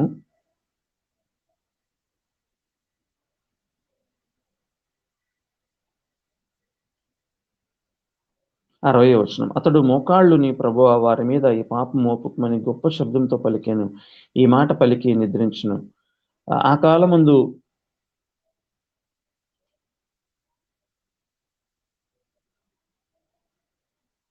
అక్కడ మనం కిందకెళ్ళి చూసినట్లయితే స్టెఫను గురించి అక్కడ ఉన్నటువంటి ఆదిమ సంఘం, అంటే యేసుక్రీస్తు ప్రభు వారిని వెంబడించిన శిష్యులతో పాటు ఆ తర్వాత ప్రభువుని తెలుసుకున్న అనేక మంది వారు ఏం చేస్తారంటే, అక్కడ 2వ వచనం ఉంది, భక్తి గల మనుషులు స్టెఫనును సమాధి చేసి ఏమనుంది, అతనిని గూర్చి బహుగా ప్రలాపించరు. దానిలో ఎవరున్నారు అక్కడ? భక్తి గల మనుషులు అంటే అపోస్తలులు ఉన్నారు. అంటే యేసుక్రీస్తు ప్రభువారిని ప్రత్యక్షంగా చూసిన బహుశా యోహాను ఉండొచ్చు, పేతురు ఉండొచ్చు, వారందరూ అక్కడ ఉన్నారు. వారు ఏం చేశారు? స్టెఫనును సమాధి చేసి అతని గురించి బహుగా ప్రలాపించారు. వారికి తెలీదా? ఆయన ఏమన్నాడు స్టెఫను, ప్రభువా నీ చేతికి నా ఆత్మను అప్పగించున్నాను అంటే మరుక్షణం నేను మీతో కూడా ఉంటానని గొప్ప నిరీక్షణతో మాట్లాడాడు. అపోస్తలులకి ఆ విషయం తెలియదు అంటే స్పష్టంగా తెలుసు ఈయన ప్రభు యుద్ధకు వెళ్ళాడని. కానీ సమాధి చేసి బహుగా ప్రలాపించరు. అంటే grieving for the loved ones that you have lost is never wrong. అసలు ఆ పదాన్ని ఎప్పుడు మనం ఆ విధంగా వారి గురించి చెప్పినట్లయితే ఒక విధంగా వారిని ఇంకా బాధపరిచినట్లే. కానీ నిరీక్షణ లేని వారి వాళ్ళే మనం దుఃఖించవలసిన అవసరం లేదు. Yes, it is a deep loss. ఈ కోవిడ్ టైమ్స్ లో కూడా మనం చాలా మందిని కోల్పోయాం. కొద్దిమంది మనకి ఆప్తులు, బంధువులు, ప్రభువునందు నిద్రించిన వారు. అయితే మనకు ఒక నిరీక్షణ ఉంది అన్న విషయాన్ని మనం జ్ఞాపకం చేసుకోవచ్చు. నిజంగా డెత్ గురించి, మరణం తర్వాత ఉన్న జీవితాన్ని గురించి ఎంత బ్యూటిఫుల్ పర్స్పెక్టివ్. మీరు వెళ్ళి ప్రయత్నించండి. ఇంకేదన్నా వరల్డ్ వ్యూలో అంటే ఏదన్నా ఆలోచన విధానంలో ప్రపంచంలో ఉన్న వాదాలన్నిటినీ, పర్స్పెక్టివ్స్ అన్నిటినీ ఎగ్జామిన్ చేసి చూడండి. ఎంత బ్యూటిఫుల్గా, రియలిస్టిక్గా, అంటే నిజాయితీగా, లేకపోతే ఉన్నట్టుగా, ఫ్యాబ్రికేటెడ్గా కాదు, వివరించగలిగింది బైబిల్ మాత్రమే, దేవుని యొక్క జీవ గ్రంథం మాత్రమే. విశ్వాసులు మాత్రమే ఈ గొప్ప నిరీక్షణ కలిగి ఉండగలరు. మిగిలిన వాళ్ళందరూ ఈ లోకాన్ని గురించి డిఫరెంట్ పర్స్పెక్టివ్స్, కలర్స్ అని మాట్లాడగలరు, కానీ మరణం తర్వాత ఏం జరగబోతుంది అన్న విషయాన్ని బైబిల్ చెప్పినంత స్పష్టంగా, అంత రియలిస్టిక్గా ఏ గ్రంథము, ఏ వాదము, ఏ ఫిలాసఫీ చెప్పలేకపోయింది. ఏది సాటిస్ఫైయింగ్ కాలేదు. మీరు కావాలంటే పరిశీలించి చూడండి. ఒక నాస్తికుని వాదం చూస్తే death is the full stop, the end of his life. కానీ ఆబ్జెక్టివ్గా ఈ యొక్క విషయాన్ని కేటగారికల్గా స్పష్టంగా తెలియజేసిన ఒకే ఒక గ్రంథము, అది దేవుని యొక్క మాటలు కనుకనే ఇంత స్పష్టంగా మరణము గురించి వివరించగలిగింది. ఇదేదో మరణం తర్వాత వెంటనే ఒక పాలిష్డ్గా ఎవ్రీథింగ్ విల్ బి ఫైన్ అని కొన్ని మత గ్రంథాలు చెప్తున్నట్లు కూడా బైబిల్ చెప్పడం లేదు. It is realistic in it's voice.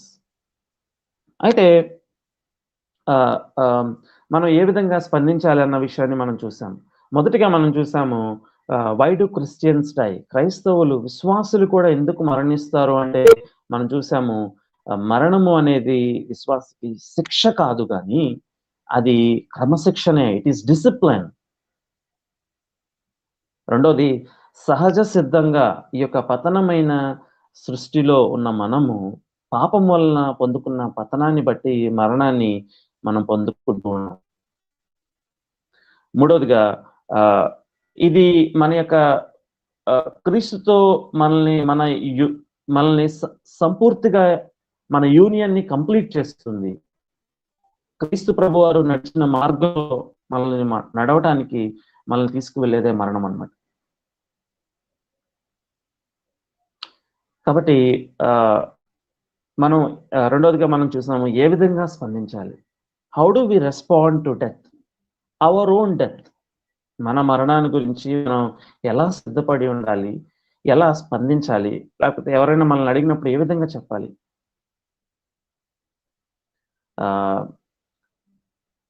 మొదటిగా మనం జ్ఞాపకం చేసుకున్న విధంగా, ఇందాక మనం అనుకున్న విధంగా, we must be prepared to die any time.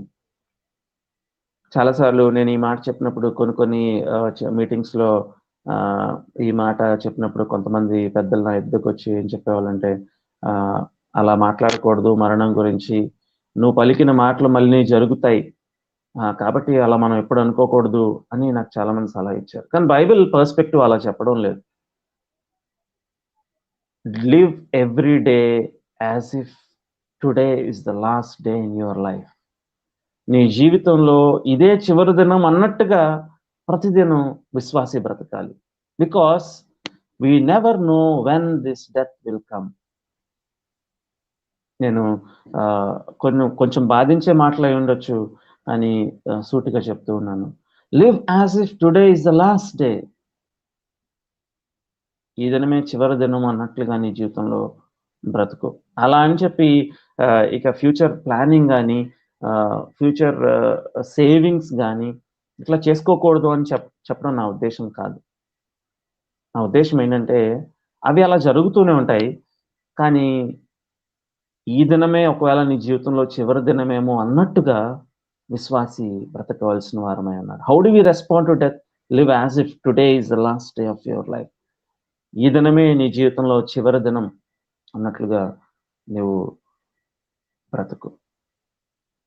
రెండోదిగా, how do we respond to how do we prepare for our death? మనము మన జీవితాన్ని దేవుని యొక్క వాక్యపు వెలుగులో సరిచేసుకుంటూ, ప్రభువా, ఏ విషయాల్లో ఒకవేళ ఈ దినం నా పిలుపు వస్తే నేను ఇంకా లెక్క అప్పచెప్పలేని విషయాలు ఏమైనా ఉన్నాయా నా జీవితంలో? మీరు నాకు చూపించండి, నన్ను సరిచేయండి.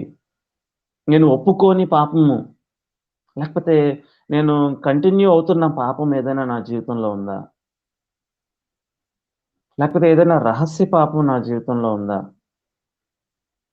లేకపోతే ఎవరితో అయినా నేను ఇంకా క్షమాపణ పొందుకోలేదా?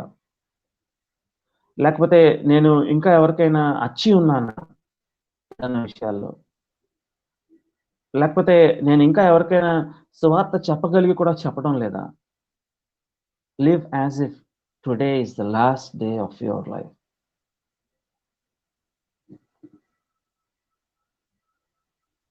రెండోదిగా, how do we respond to the death of friends and relatives? ఇందాక మనం చూసాం. ప్రభువునందు నిద్రించిన మిత్రులు, బంధుమిత్రుల గురించి మనం ఏ విధంగా స్పందించాలి?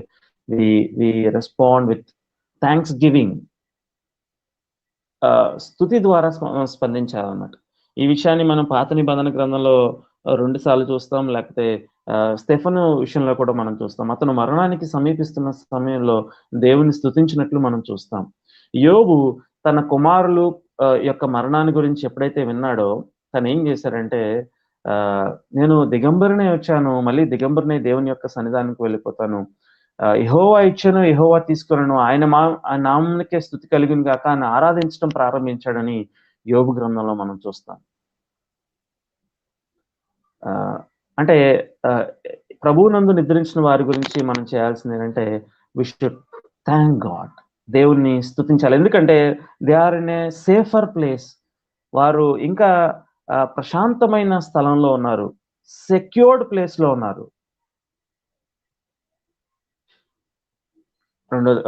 మరొక ఉదాహరణ ఏంటంటే, దావీదు తన కుమారుడు మరణించిన సమయంలో కూడా అప్పటి వరకు విలాపించాడు. ఎప్పుడైతే ఆ మరణ వార్త విన్నాడో తాను వెళ్ళి తను శుభ్రపరచుకొని దేవుని సన్నిధికి వెళ్ళి దేవుణ్ణి ఆరాధించినట్లు మనం చూస్తాం. కాబట్టి when we listen to the news of people who died in Christ, క్రీస్తునందు నిద్రించిన వారి గురించి మనం ఎప్పుడైతే వింటామో మనం దేవుణ్ణి ఆరాధించవలసిన వారమై ఉన్నాం. దానికి ఉదాహరణ యోబు కావచ్చు, లేకపోతే దావీదు కావచ్చు, లేకపోతే స్టెఫను దాని తర్వాత అక్కడ ఆ దేవుని యొక్క బిడ్డలు చేసిన విధానం కావచ్చు. ఆ విషయాన్ని మనం జ్ఞాపకం చేసుకోవాలి. మూడోది, what about how should we respond to the death of unbelievers? ప్రభువుని విశ్వసించకుండా, ఆయన తెలుసుకోకుండా చనిపోయిన వారి నిమిత్తం మనం ఏ విధంగా స్పందించాలి?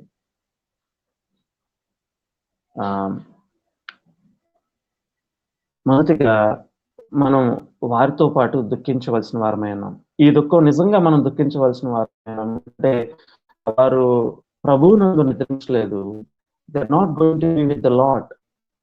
ఇది డైజెస్ట్ చేసుకోవడానికి కూడా మనకు చాలా బాధ కలుగుతుంది. అయ్యో, వీరు నాకు సన్నిహితులు, కానీ ప్రభువుని తెలుసుకోకుండా చనిపోయారు. వారు నిత్యత్వం, యుగ యుగాలు దేవునికి దూరంగా ఉండిపోతున్నారు. కానీ ఒక విషయం మనం జ్ఞాపకం చేసుకోవాలి, దేవుడు ఏ క్షణంలో ఎవరిని సంధించి ఎవరిని చివరి క్షణంలో అయినా ఆయన మలుచుకుంటారో మనకు తెలియదు. కాబట్టి మనం we cannot be the ultimate judge. మనం చివరిగా ఒక ప్రకటన మనం చేయలేము. ఈ వ్యక్తి రకానికి వెళ్ళిపోయడం ప్రకటన మనం చేయలేం. కారణం ఏంటంటే ఆ యొక్క సెలవులు సమయంలో ఆ యొక్క ఘోరమైన దొంగ ఆయన యేసు ప్రభు వారి గురించి ఆయన అంగీకరించి ఆయన యొక్క శిష్యునిగా మారిన ఆ విషయాన్ని మనం చూసినప్పుడు, God can reach to anyone in any way. ఆయన ఎవరితో ఏ విధంగా సంధిస్తారో వారిని మనకు తెలియదు. కాబట్టి మొదటిగా మనం జ్ఞాపకం చేసుకోవాల్సింది, మనము ఖచ్చితంగా ఈ వ్యక్తి నరకానికే వెళ్తాడు అని జడ్జిమెంట్ మనం పాస్ చేయలేం. కానీ మనకు తెలిసినంత వరకు ఆయన ప్రభువుని అంగీకరించలేదు కనుక వి మస్ట్ గ్రీవ్. వారి గురించి మనం దుఃఖించవలసిన వారమై ఉన్నాం. వారి తల్లిదండ్రులకి లేకపోతే బంధుమిత్రులకి మనం ఆదరణ ఏ విధంగా ఇవ్వగలం అంటే, వారికి వారు బ్రతికి ఉన్న కాలంలో వారు జీవించిన విధానాన్ని బట్టి వి కెన్ ఒక ఎత్తుకు మనం వాళ్ళకి కొన్ని విషయాలు చెప్పచ్చు కానీ we cannot give them false hope. ఏం పర్వాలేదండి, దేవుని సన్నిధికి వెళ్ళిపోయారు అని మనం తప్పు నిరీక్షణ వారికి ఇవ్వకూడదు అన్నమాట. ఎందుకంటే తద్వారా అక్కడ చుట్టుపక్కల ఉన్న బంధుమిత్రులకు కావచ్చు, తల్లిదండ్రులకు కావచ్చు, వారికి కూడా ఒక అపోహ వస్తుంది. అదేంటంటే, ఓహో ఎట్లా ఉన్నా పర్వాలేదు, మన దేవుని సన్నిధికే కదా వెళ్ళేది. కానీ వారితో దుఃఖిస్తూనే, వారి యొక్క బాధను మనం అర్థం చేసుకుంటూనే, దేవుని యొక్క మహా ప్రణాళికను వారికి మనం వివరించడానికి ఒక మంచి అవకాశం అన్నమాట. ఎప్పుడైతే అవిశ్వాసులు, విశ్వాసంలో లేని వారు ప్రభువునందు కాక వారు మరణిస్తారో, వారికి మనం తప్పు నిరీక్షణ ఇవ్వలేం కానీ, ఫాల్స్ హోప్ ఇవ్వలేం కానీ, వారితో కూడా దుఃఖిస్తూనే మనం దేవుని యొక్క మహా ప్రణాళికను వివరించవలసిన వారమై ఉన్నాం. కొన్నిసార్లు ఫ్యూనరల్స్కి వెళ్ళినప్పుడు కూడా, లేకపోతే భూస్థాపన కార్యక్రమాలకు వెళ్ళినప్పుడు అవిశ్వాసులకి, అంటే ప్రభువుని ఎరగని వారికి భూస్థాపన చేయవలసి వస్తే అక్కడ కూడా మనం మన పద ప్రయోగం చాలా జాగ్రత్తగా మాట్లాడాలి. అదర్వైజ్ అక్కడ ఉన్నవారు ఒక తప్పు నిరీక్షణకి వెళ్ళే అవకాశం ఉంటుందన్నమాట. నేను ఇందాక చెప్పినట్లు మనకు తెలియదు, ultimately it is God who is judge. వారు హృదయంలో దేవునితో ఎలా పశ్చాత్తాపపడారో, చివరి క్షణంలో ఒకవేళ అవకాశం వచ్చినప్పుడు వారు మార్చుకున్నారో మనకు తెలియదు. కనుకనే మనం జడ్జ్ చేయకూడదు. అలా అని చెప్పి తప్పు నిరీక్షణ కూడా మనం ఇవ్వకూడదు అన్నమాట. కాబట్టి how do we respond to this death, to our own death విషయాన్ని మనం చూసాం. మనం సిద్ధపాటు కలిగి, అదేవిధంగా ప్రతిదినము ఇదే నా చివరిదనం అన్నట్టుగా మనం సర్చ్ చేసుకుంటూ ఉండాలి. రెండవదిగా, how do we respond to the death of friends and relatives with grief and with joy. దుఃఖముతో, అదేవిధంగా మన నిరీక్షణతో కూడిన సంతోషంతో స్పందించాలి. మూడవదిగా, unbelievers with grief without giving false hope and by sharing the God's plan to them. దేవుని యొక్క ప్రణాళికను, సువార్తను వారికి అందించడం ద్వారా వారితో మనం ఆ సమయంలో దుఃఖించవలసిన వారమే ఉన్నాం. కాబట్టి ఇదను మనం ధ్యానిస్తున్న అంశము purpose of death in Christians life. క్రైస్తవ జీవితంలో మరణం యొక్క ఉద్దేశం ఏంటి అన్న అంశాన్ని మనం ధ్యానిస్తూ ఉన్నాం. ఎందుకు క్రైస్తవులు కూడా చనిపోతున్నారు అన్న విషయాన్ని మనం ధ్యానిస్తూ మనం death is not a punishment for a Christian అన్న విషయాన్ని రోమిలికి రాసిన పత్రిక 8వ అధ్యాయం 1వ వచనం నుంచి మనం చూసాం. అయితే కాబట్టి క్రీస్తు యేసునందున్న వారికి, ఇప్పుడు క్రీస్తు యేసునందు ఉన్న వారికి ఏ శిక్షా విధియు లేదు. మరణము అనే శిక్ష కొట్టివేయబడింది, కానీ దాన్ని సంపూర్తిగా ఒక దినం కొట్టివేయబడుతుంది పునరుద్ధానం ద్వారా. అయితే మరణము మనకి శిక్ష కాదు, కారణము మనము death is not the end of our life అన్న విషయాన్ని మనం చూసాము. తర్వాత, death is the final outcome of living in a fallen world. మరణము ఈ యొక్క పతనమైన సృష్టిలో జీవిస్తున్న మనకు అది సాధారణ సహజ అవుట్కమ్ అన్న విషయాన్ని మనం ధ్యానించాం. మూడవదిగా, ఇది మనల్ని విశ్వాసులంగా మనల్ని క్రమశిక్షణలోనికి నడిపించడానికే దేవుడు వినియోగించుకునే ఒక మార్గము. నాలుగవది, it is the completion of our union with Christ. క్రీస్తు వెళ్ళిన మార్గంలో మనం వెళ్తున్నాం అనడానికి చివరి అంకము అది అన్న విషయాన్ని మనం గమనించాం. How do we respond? మనము మన మన మన మరణము ఏ దినమో తెలియదు కనుక మనం సిద్ధపడి ఉంటాము. Our obedience to God is more important than preserving our life. ఈ విషయాన్ని మనం స్పష్టంగా యేసుక్రీస్తు ప్రభు వారు మాటల్లో మనం చూస్తాం. తన ప్రాణాన్ని కాపాడుకొని గోరువాడు దాన్ని పోగొట్టుకుంది. ఎంతసేపు వరల్డ్ ఏం చేస్తుందంటే ప్రపంచం ఎన్ని విధాలుగా నా జీవితాన్ని నేను కాపాడుకోవాలి, preserving our life. But that is important. నేను రెక్లెస్ గా ఉండాలి మనం, లేకపోతే ఉన్న మెడికేషన్స్, టెక్నాలజీ మనం వాడకూడదు, లేకపోతే మనం సెక్యూర్డ్గా మనల్ని మనం ప్రొటెక్ట్ చేసుకోవాలి. బైక్ మీద వెళ్తున్నప్పుడు హెల్మెట్ పెట్టుకోకూడదు, లేకపోతే కార్ మీద వెళ్తున్నప్పుడు ఓవర్ స్పీడ్ వెళ్ళాలి అని ఇలా నేను చెప్పడం లేదు. That is not, don't misunderstand మీ. ఎందుకంటే ప్రభు ఏం చెప్పారంటే మరణము వరకు నమ్మకంగా ఉండమన్నారు దేవుడు. అంతేకాని మరణాన్ని మనల్ని కొని తెచ్చుకోమని చెప్పలేదు. అది the other hand it will become a suicide. ఇంతకు ముందు కూడా మనం ధ్యానించాం. It will become a murder. Do not murder. Murdering ourselves is also a sin, which is called suicide. కాబట్టి preserving our life, it is good, but not at the cost of obedience to God. Our obedience to God is more important than preserving our life.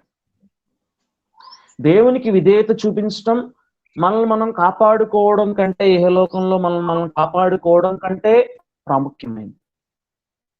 అందుకే కదా చరిత్రలో మనం చూసినట్లయితే దేవుని యొక్క అపోస్తలులు, శిష్యులు అనేక మంది వారి ప్రాణాన్ని అర్పించారు.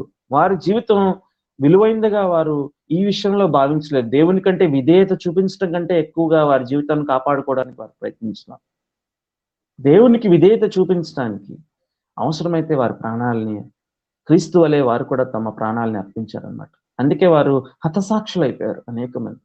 ఇక్కడ స్టెఫను కావచ్చు, ఆ తర్వాత ఆదిమ సంఘంలో అనేక మంది, పాలికార్ప్ వంటి భక్తులు కావచ్చు, లేకపోతే ఆ యొక్క కొల్యూషన్స్ లో, ఆ యొక్క సింహాల బోన్లో పడేసినప్పటికీ వారు ప్రభువును స్తుతించిన విషయాలు ఇవన్నీ మనకి హెబ్రీయులకు రాసిన పత్రిక 10వ అధ్యాయంలో కూడా మనం చూస్తాం. వారు ఎన్నో శ్రమలకు వచ్చి వారి జీవితాన్ని అటువంటి సమయంలో వారు కాపాడుకోవడానికి ప్రయత్నించలేదు. కానీ obedience to God is more important than preserving our own life. అందుకే ఒక మాట అంటాడు అపోస్తలుడైన పౌలు, అపోస్తల కార్యములు 20వ అధ్యాయం 24వ వచనంలో ఒక మాట అంటాడు, అయితే దేవుని కృపా సువార్తను గూర్చి సాక్ష్యం ఇచ్చుటయందు నా పరుగును నేను ప్రభు అయిన యేసు వలన నాకెంత మాత్రమును ప్రియమైనదిగా ఎంచుకొనటలేదు. నా ప్రాణమును నాకెంత మాత్రమును ప్రియమైనదిగా ఎంచుకొనట లేదు. In order to obey God through Christ, యేసుక్రీస్తు ప్రభువారికి విధేయత చూపించడం కంటే నా ప్రాణాన్ని కాపాడుకోవటం ప్రాముఖ్యం కాదు. అందుకే మనకి బ్యాలెన్స్డ్ పర్స్పెక్టివ్ ఉండాలన్నమాట. Recklessness is different, that is sin, that is suicide, that is murder. మన లైఫ్ ని ప్రిజర్వ్ చేసుకోవడానికి ప్రయత్నించకపోవడం, ఇష్టపూర్వకంగా దాన్ని మనం రెక్లెస్ గా వదిలేయడం. నేను అలా రోడ్డు మీద అలా ఇష్టం వచ్చినట్టు వెళ్తూ ఆ దేవుడు నన్ను కాపాడతారు, నేను చనిపోయిన దేవుని యొద్దకు వెళ్తాను అంటే that is recklessness which is sin.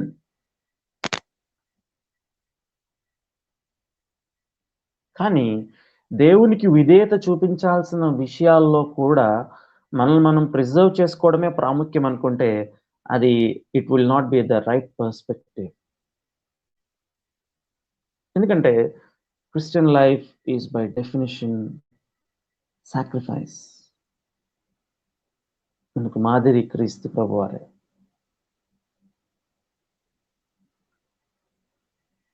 Giving privileges to those who are in much need then us.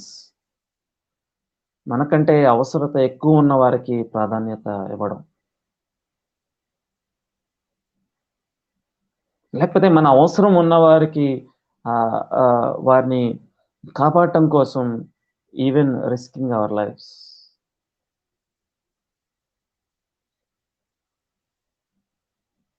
అలా అని చెప్పి ఇంకా మొత్తం విడిచిపెట్టేసి ఇంకా అదే పనిలో ఉండమని కాదు. God has given us certain responsibilities as a family. Your loss will be a big loss to the family. ఆ విషయాన్ని కూడా జ్ఞాపకం చేసుకుంటూనే having a broad perspective about living for Christ until death, మరణం వరకు నమ్మకంగా ఉండటం. కాబట్టి purpose of death in Christians life, క్రైస్తవుని జీవితంలో మరణం యొక్క పాత్ర, ఉద్దేశం ఏంటన్న విషయాన్ని మనం ధ్యానిస్తూ వెళ్తూ ఉన్నాం. చివరిగా నేను ఇంకొక విషయాన్ని మీ ముందు నుంచి ఏదైనా వాక్య సందేశాన్ని ముగిస్తాను. What happens after death? మరణం తర్వాత ఏమవుతుంది? నేను this is a very big topic, ఇది ఒక పెద్ద అంశము. అయితే నేను క్లుప్తంగా ఒక నట్షెల్లో మీ ముందు ఉంచాలని భావిస్తూ ఉన్నాను. చాలాసార్లు ఉన్న అపోహ ఏంటంటే మరణం తర్వాత, ద మూమెంట్ వి డై, మన శరీరాన్ని విడిచి ఆత్మ ఎక్కడికో ఒక సైలెంట్ స్లీపింగ్ పొజిషన్లోకి వెళ్ళిపోతుంది అన్న ఒక అపోహ ఉంటుందన్నమాట. కానీ బైబిల్ స్పష్టంగా చెప్తున్న విషయం ఏంటంటే, the souls of believers go immediately into God's presence. ప్రభువునందు నిద్రించిన వారి ఆత్మ మరుక్షణమే, లేకపోతే ఆ క్షణమే ఈ శరీరాన్ని విడిచి దేవుని యొక్క సన్నిధిలోనికి, ఇంటూ కాన్షియస్ ప్రెసెన్స్. చాలాసార్లు మనకుండే ఒక అపోహ ఏంటంటే, ఇంకా ఒక రెస్టింగ్ ప్లేస్లోకి, ఒక ఒక సైలెన్స్లోనికి ఆత్మ వెళ్ళిపోతుందేమో.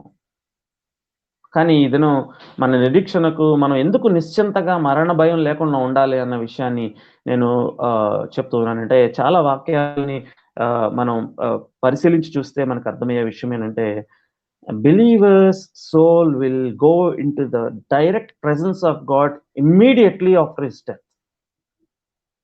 మీకు ఒక ప్రశ్న రావచ్చు, మరి జడ్జ్మెంట్,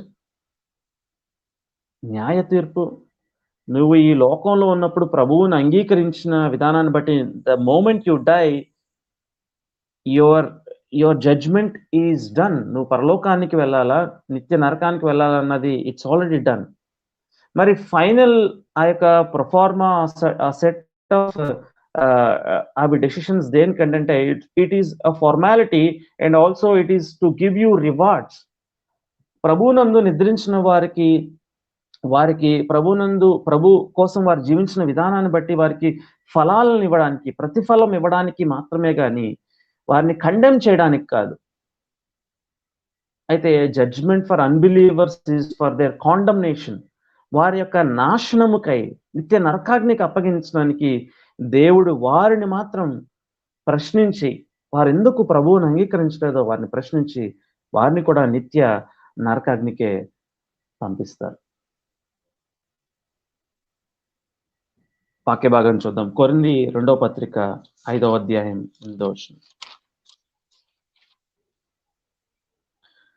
ఇట్లు ధైర్యం కలిగి, కొరింథీ 2వ పత్రిక 5వ అధ్యాయం 8వ వచనం. ఇట్లు ధైర్యం కలిగి ఈ దేహమును విడిచిపెట్టి ప్రభువునొద్ద నివసించుటకు ఇష్టపడుచున్నాము. ఈ దేహమును విడిచి ప్రభువు నొద్ద నివసించుటకు ఇష్టపడుచున్నాము. ఈ దేహమును విడిచి పౌలు ఏమంటున్నాడంటే, the moment I leave this body I will be with Christ. ప్రభువు నొద్ద నేను నా ఆత్మ రెస్ట్ లో ఉంటుంది అని అనటం లేదు. It is the conscious presence in the presence of the Lord. దేవుని యొక్క సన్నిధిలో నేను ఎప్పుడైతే ప్రభువునందు నా దేహం ఇక్కడ ఉంటుంది, పాతి పెట్టబడుతుంది, ఆప్తులు వచ్చి everyone will be grieving, but my spirit will be in the presence of lord the very moment. అందుకే స్టెఫను కూడా ఒక దృశ్యాన్ని చూస్తాడు. పరలోకం నుంచి దూతలు దిగి వచ్చటయు ఆయన్ని కొనుపోవటయు. We will be with the Lord. What a great hope. ఇది ఫాల్స్ హోప్ కాదు. అందుకే మనం సరి చూసుకోవాల్సిందంటే, నేను ప్రభువుని నిజముగా వెంబడిస్తున్నానా, ఆయన అంగీకరించి, ఆయన సిలువ యాగాన్ని బట్టి మాత్రమే నాకు నిత్యత్వం అన్న విషయాన్ని అంగీకరించి విశ్వసించి ఆయన వెంబడించడానికి తీర్మానం తీసుకున్నానా. This decision is the most important decision. This is the decision. ఈ నిర్ణయము ఆయన వెంబడించడానికి, ఆయన హత్తుకోవడానికి, మరణమైన జీవమైన ఆయనే నాకు మూలమని మన జీవితాన్ని సంపూర్తిగా సమర్పించుకొని ఆయన పాదాలని పట్టుకుంటే, మరణించిన మరుక్షణమే మనం ఆయన సన్నిధిలో ఉంటాం. అన్నాడు పౌలు, కావున దేహమందునున్న ఇట్లు ధైర్యం కలిగి ఈ దేహమును విడిచిపెట్టి ప్రభువునొద్ద నివసించుటకు ఇష్టపడుచున్నాము. ఫిలిప్పీయులకు రాసిన పత్రిక 1వ అధ్యాయం 23వ వచనం. ఈ రెంటి మధ్యను ఇరుకనబడి ఉన్నాను. నేను వెడలిపోయి క్రీస్తుతో కూడా ఉండవలనని నాకు ఆశ ఉన్నది. అది నాకు మరి మేలు. అయినను నేను శరీరమందు నిలిచి ఉండటం మిమ్మల్ని బట్టి మరీ అవసరమై ఉన్నది. మరియు ఇట్టి నమ్మకము కలిగి నేను మరలా మీతో కలిసి ఉన్నట్టు చేత నన్ను గూర్చి క్రీస్తు యేసునందు మీకున్న అతిశయం అధికమగినట్లు మీరు విశ్వాసమునందు అభివృద్ధి ఆనందమును పొందు నిమిత్తము నేను జీవించి మీ అందరితో కూడా కలిసి ఉందునని నాకు తెలియను. ఇప్పుడు ఒక మాట అంటున్నాడు, ఈ రెంటికి మధ్యను ఇరుకునబడి ఉన్నాను. నేను వెడలిపోయి క్రీస్తుతో కూడా ఉండవాలని నాకు ఆశయై ఉన్నది. పౌలు ఏమంటున్నాడంటే, it is better for me to leave this world and be with Christ. తన నిరీక్షణ ఏంటంటే, ఈ పరిశుద్ధాత్మ దేవుడు లిఖించిన మాటలు మనం పుస్తకాలు కావచ్చు, లేకపోతే ఇంకేమైనా బుక్స్ కావచ్చు, దైవికమైన పుస్తకాలు కావచ్చు, ఏదైనా కావచ్చు, they are not inspired by God. అంటే దేవుని ప్రత్యక్ష ప్రేరణ ద్వారా దైవికమైన ఆయన రాయించిన మాటలు మరి ఏది కాదు, వాక్యానికి వెలుపల. అవన్నీ they are interpretations of the inspired word. But పౌలు ఏమంటాడంటే, ఆయన దేవుని యొక్క పరిశుద్ధాత్మ ప్రేరణ ద్వారా కదిలింపబడి రాస్తున్న మాటలు అంటున్నాడు, నేను వెడలిపోయి క్రీస్తుతో కూడా ఉండాలని నా ఆశయం అది. క్రీస్తుతో కూడా వెళ్ళి అక్కడ కొంతకాలం రెస్ట్ తీసుకుని ఆ తర్వాత కొంతకాలం అయిన తర్వాత అప్పుడు నేను ఆయనతో ఉండాలి, ఆయనతో సహవాసం చేయాలని అనటం లేదు. To be absent with the body is to be present with Christ. ఈ శరీరంతో లేకపోవడం, క్రీస్తుతో కూడా ఉండటం.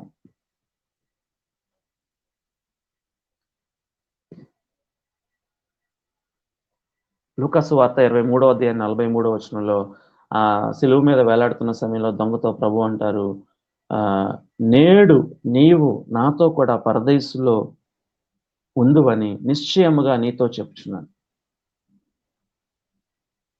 నేడు నీవు నాతో పరదేశులో ఉందువని నిశ్చయంగా నీతో చెప్పుచున్నాను. చాలాసార్లు మనకున్న ఒక ఆలోచన ఏంటంటే, పరదేశి, పరలోకం రెండు వేరు పదాలుగా చూస్తాం. కానీ ఈ యొక్క బైబిల్ మనం అర్థం చేసుకున్నట్లయితే they are not two different places. Paradise is just a synonym for haven.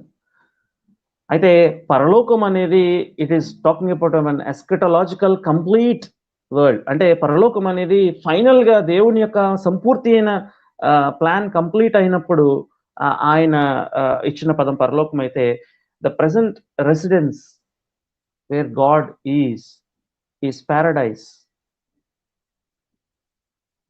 కాబట్టి ఒక భక్తుడు ఏమంటాడంటే, వెయిన్ గ్రూడెమ్ అనే ఒక భక్తుడు ఏమంటాడంటే, paradise is just a synonym for haven.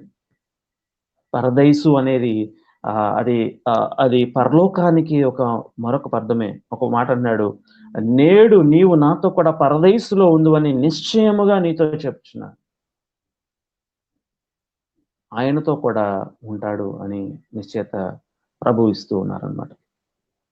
నాలుగవదిగా హెబ్రీయులకు రాసిన పత్రిక 12వ అధ్యాయం 23వ వచనం. హెబ్రీయులకు రాసిన పత్రిక 12వ అధ్యాయం 23వ వచనం. పరలోకమందు రాయబడి ఉన్న జ్యేష్ఠుల సంఘమునకును వారి మహోత్సవమునకును అందరి న్యాయాధిపతి అయిన దేవుని యొద్దకును సంపూర్ణ సిద్ధి పొందిన నీతిమంతుల ఆత్మల యొద్దకును క్రొత్త నిబంధనకు మధ్యవర్తి అయిన యేసునొద్దకును హేబేలు కంటే మరి శ్రేష్టంగా పలుకు ప్రోక్షణ రక్తమునకును మీరు వచ్చి ఉన్నారు. ఇక్కడ పరలోక దృశ్యాన్ని చూపిస్తూ హెబ్రీ గ్రంథకర్త అంటున్నాడు, అక్కడ ఎవరెవరు ఉన్నారంట, వారి మహోత్సవం అందరి న్యాయాధిపతి అయిన దేవుని యొద్దకును సంపూర్ణ సిద్ధి పొందిన నీతిమంతుల ఆత్మల యొద్దకును. సంపూర్ణ సిద్ధి పొందిన నీతిమంతుల ఆత్మలను అంటే believers who died in Christ. క్రీస్తునందు మృతులైన వారి ఆత్మలు దేవుని యొక్క సన్నిధానంలో ఉన్నాయి. సంపూర్ణ సిద్ధి పొందుకొని అంటే దే ఆర్ కంప్లీట్లీ. బట్ ఒక విషయాన్ని మనకు అర్థం చేసుకోవాలి, వారి ఆత్మలు ప్రభు సన్నిధిలో ఉన్నాయి అన్న విషయాన్ని మనం జ్ఞాపకం చేసుకోవాలి. హెబ్రీయులకు రాసిన పత్రిక 12వ అధ్యాయం 23వ వచనంలో అంటున్నాడు, సంపూర్ణ సిద్ధి పొందిన నీతిమంతుల ఆత్మల యొద్దకును.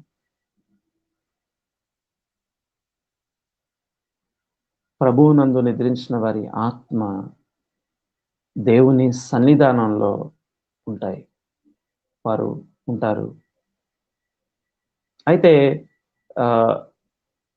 దే ఆర్ నాట్ ఇన్ ఒక స్లీపింగ్ కండిషన్లో, లేకపోతే ఏమీ అన్కాన్షియస్ స్టేజ్లో ఉంటారు అని బైబిల్ ఎక్కడ చెప్పడం లేదు. They will be in a conscious presence of God, but in a spiritual form.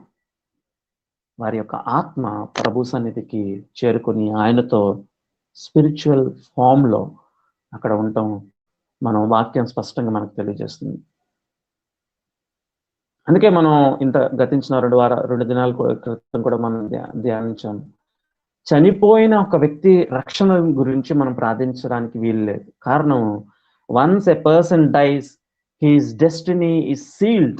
ఒక వ్యక్తి మరణించిన తర్వాత ఆయన ఎక్కడికి వెళ్తాడనేది అది నిర్ధారణ అయిపోయింది. ఆ తర్వాత నీవు వారి కోసం చేసే ప్రార్థనలు అవి నిష్ప్రయోజనమే, అవి తప్పు నిరీక్షణ ఇచ్చేవిగా ఉంటాయన్నమాట. నీకు బాగా ఇష్టమే వారు, కానీ మరణించారు. ఒకవేళ వారు దేవుని యొక్క మహాసంకల్పంలో చివరి క్షణంలో ప్రభువుని అంగీకరించారేమో, దాన్ని మనం జడ్జ్ చేయలేం. కానీ వారు చనిపోయిన తర్వాత, ప్రభువా నీ చిత్తమైతే వారిని పరలోకంలోనికి చేర్చుకోండి అని నువ్వు చేసే ప్రార్థన అది నిష్ప్రయోజనమే. అది రోమన్ కథోలిక్ సిద్ధాంతంలో ఉందన్నమాట. అపోక్రిఫల్ బుక్ లో నుంచి మ్యాకబీస్ అనే ఒక పుస్తకంలో, అపోక్రిఫల్ బుక్ లో చాప్టర్ 12 వర్స్ 42లో ఈ విషయం చెప్పబడింది. అక్కడ మెకబీ అనే ఒక వ్యక్తి చనిపోయిన వారి గురించి కొంత ధనాన్ని చెల్లించి వారి గురించి కొన్ని ప్రార్థనలు చేయించి అప్పుడు ఆ యొక్క సోల్ వెళ్ళినట్లు కొన్ని ఎక్స్ట్రా బిబ్లికల్ బుక్స్ లో ఉంది. దాని నుంచి రోమన్ కథోలిక సిద్ధాంతం వచ్చింది. అంతేగాని చనిపోయిన వారి గురించి నువ్వు ప్రార్థించిన, వారి పక్షాన నువ్వు దాన ధర్మాలు చేసిన, ఇవి వారికి ఏమాత్రం చెల్లవు. ఇక్కడ ఎవరికైతే దాన ధర్మాలు చేస్తావో it is good, they will be beneficial. ఎవరైతే పొందుకున్నారో వారికి మంచి జరుగుతుంది. And also you will be very happy that you are sharing what you have. అంతేగాని చనిపోయిన వ్యక్తికి అది ఏ ప్రయోజనము చేయదు. రెండోదిగా, there is no soul sleep. ఆత్మ చనిపోయిన వెంటనే ఒక అన్కాన్షియస్ స్టేట్ లోనికి, ఒక సైలెన్స్ లోకి, ఒక చీకటిలోకి వెళ్ళిపోయి అక్కడ ఉంటుంది అన్నది కూడా వాక్యానుసారం కాదు. The spirit is consciously in the presence of God. మనం మరణించిన మరుక్షణమే ఈ దేహాన్ని విడిచి మన ప్రాణము, మన ఆత్మ దేవుని యొక్క సన్నిధిలో ఆయనతో కూడా, ప్రత్యక్షంగా ఆయనతో కూడా ఉంటుంది అన్న విషయం బైబిల్ స్పష్టంగా తెలియజేస్తుంది.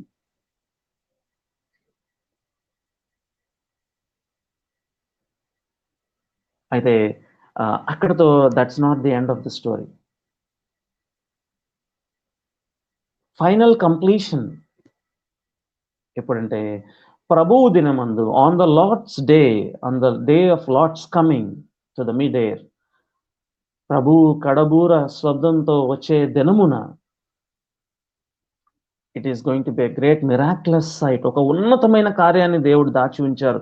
ఫస్ట్ ఫ్రూట్ గా యేసుక్రీస్తు ప్రభు వారు ఏ విధంగా అయితే పునరుద్ధానుడై తిరిగి లేచారో, ఆ యొక్క ఆత్మ, దేవుని యొక్క క్రీస్తు యొక్క ఆత్మ శరీరంతో కలిసి పునరుద్ధానుడై ఆయన తిరిగి లేచాడో, ఆ కడబూర శబ్దము వినిన దినమున, on the final day, the spirit which is in the presence of the Lord is merged with the body and we are resurrected. దేవుని సన్నిధిలో ఉన్న ఆ ఆత్మ శరీరాన్ని, మహిమ శరీరాన్ని ధరించుకునే ఒక దినం, అది ప్రభు యొక్క దినం, ద లార్డ్స్ డే. ఆయన తిరిగి వచ్చే దినాన్న ఆ ఆత్మ, దేవుని సన్నిధిలో ఉన్న ఆ ఆత్మ మన శరీరంతో కూడా జోడింపబడి we will be in the glorious body for ever. మహిమ శరీరంతో మనం యుగ యుగాలు ఉంటాం. కొరింథీ మొదటి పత్రిక 15వ అధ్యాయం మనం చదువుకుంటూ వెళ్తే ఈ విషయాన్ని పౌలు మనకి స్పష్టంగా ఆత్మ ప్రేరణ ద్వారా తెలియజేస్తూ ఉంటాడు. We believe in bodily resurrection. అందుకే creeds, apostolic creed, Nicene creed, ఇవన్నీ చెప్తున్న విషయం ఏంటంటే మనకు శరీర పునరుద్ధానము ఉన్నదనియు మేము నమ్ముచున్నాము. That is very biblical. ఎందుకంటే క్రీస్తు శరీరంతో కూడా పునరుద్ధానుడై తిరిగి లేచాడు, ఆత్మ మాత్రమే కాదు. That is going to be our final state. After our resurrection, we will be with Christ forever with our body, but not sinful body.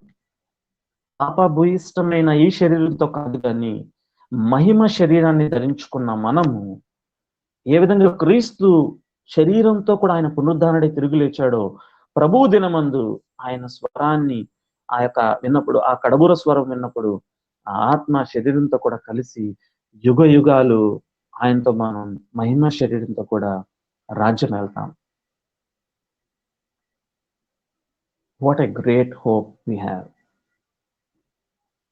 అదే దినమందు ఆ యొక్క ప్రభువుని తెలుసుకోకుండా, ప్రభువుని తృణీకరించి మరణించిన వారి దుఃఖకరమైన పరిస్థితి ఏంటంటే, వారికి కూడా ఆత్మ శరీరంతో కలిసి వారు నిత్యము యుగయుగాలు నిత్య నరకాగ్నిలో శరీరంతో కూడా వారు యుగయుగాలు ఉంటారు. నరకాన్ని గురించి మాట్లాడుతున్నప్పుడు చాలా మంది ఏమంటారంటే, జడ్జ్మెంటల్ నరకాన్ని గురించి ఎందుకు చెప్తారు, అది కొంచెం ఇతరులని అఫెండ్ చేస్తుంది. Gospel by definition is offensive. ఏ ఒక్కరూ మనలో పరలోకానికి వెళ్ళడానికి, దేవునితో సహవాసం కలిగి ఉండడానికి ఏ ఒక్కరికి అర్హత లేదు. We all deserve the hell, but his grace, his mercy withheld us from the hell. ఆయన యొక్క కరుణ మనల్ని నరకాగ్ని నుంచి తప్పించింది. ఆయన యొక్క కృప మనల్ని మనకు అర్హత లేని చోటన మనల్ని కూర్చుండబెడుతుంది. ఈ యొక్క వాక్యాన్ని వింటున్న విశ్వాసి, ఇంత గొప్ప నిరీక్షణ మనకుంది. దేవుని యొక్క వాక్యం మనకి నిరీక్షణ ఇస్తుంది. In the light of the hope that we have, how are we living in this world? ఈ గొప్ప నిరీక్షణ కలిగి ఉన్న మనము ఇహలోకంలో ఎలా జీవిస్తూ ఉన్నాం? Just because we have a great hope doesn't mean our life in this world is useless.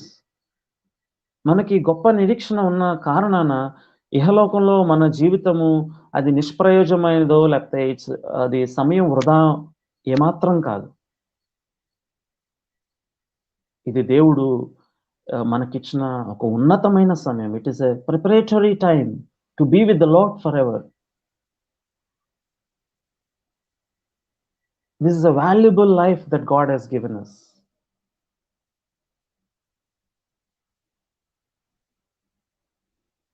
Invest your time, your talents to reap dividends that are eternal. నీ సమయాన్ని, నీ యొక్క తలాంతుల్ని, నీ యొక్క జ్ఞానాన్ని, నీకున్న సమస్తాన్ని నిత్యత్వంలో మనకి దేవునికి మహిమ ఇచ్చే వాటికి మనం వినియోగిద్దాం.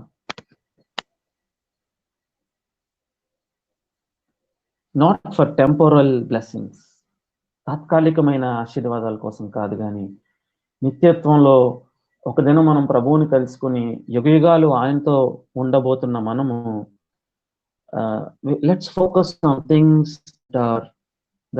that are valuable for eternity. దేవుడు మనకిచ్చిన తలాంతుల్ని, మనకిచ్చిన ఉద్యోగాల్ని, మనకిచ్చిన కుటుంబాలని, మనకిచ్చిన వనరులని, మనకిచ్చిన గృహాలని, మనకిచ్చిన వస్తువులని, everything for the glory of God, ఆయన మహిమ కోసం వినియోగిద్దాం. మనకిచ్చిన తలాంతుల్ని, మనకిచ్చిన వాక్చాతుర్యాన్ని, మనకిచ్చిన సంగీతాన్ని, మనకిచ్చిన వ్యాపారాన్ని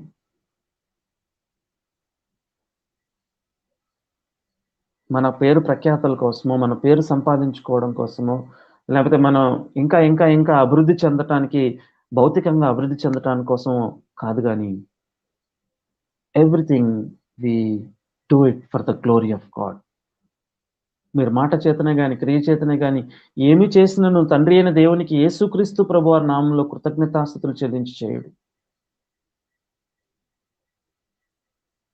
కారణము, we are going to sit before the judgment seat of Christ to give an account of our life. మన జీవితం నిమిత్తం ఆయనకి లెక్క అప్పచెప్పవలసిన వారమై ఉన్నాం. అందుకే ఒక మాట నేను చూపిస్తాను. కొరింథీ మొదటి పత్రిక 3వ అధ్యాయము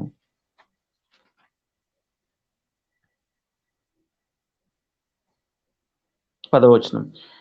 దేవుడు నాకు అనుగ్రహించిన కృప చొప్పున నేను నేర్పరి అయిన శిల్పకారుని వలె పునాది వేస్తుంది, మరి ఒకడు దాని మీద కట్టుచున్నాడు. ప్రతివాడు దాని మీద ఎలాగూ కట్టుచున్నాడు జాగ్రత్తగా చూసుకునే వాళ్ళు. వేయబడిన తప్ప మరి యొక్క పునాది ఎవడును వేయనేరడు. ఈ పునాది యేసుక్రీస్తే. 12వ ఎవడైనను ఈ పునాది మీద బంగారము, వెండి, వెలగల రాళ్ళు, కర్ర, గడ్డి, కొయ్యకాలు మొదలైన వాటితో కట్టిన వాని పని కనబడును. ఆ దినము దాన్ని తేటపరచును, అది అగ్ని చేత బయలుపరచబడును. మరియు వాని పని ఎట్టిదో దానిని అగ్నియే పరీక్షించును. పునాది మీద ఒకడు కట్టిన పని నిలిచిన ఎడల వాడు జీతము పుచ్చుకొనును. ఒకని పని కాల్చివేయబడిన ఎడల వానికి నష్టము కలుగును. అతడు తన మట్టుకు రక్షింపబడును గాని నుండి తప్పించుకున్నట్టు రక్షింపబడును. నేను రక్షింపబడ్డాను చాలు, ఇంకా నేను ఎలా జీవించినా ఈ లోకంలో నేను నా కోసం నేను జీవించినా పర్వాలేదు, నేను పరలోకానికి నా టికెట్ ఖరారైపోయింది అనుకున్నట్లయితే ఇక్కడ ఒక మాట స్పష్టంగా చెప్తున్నాడు.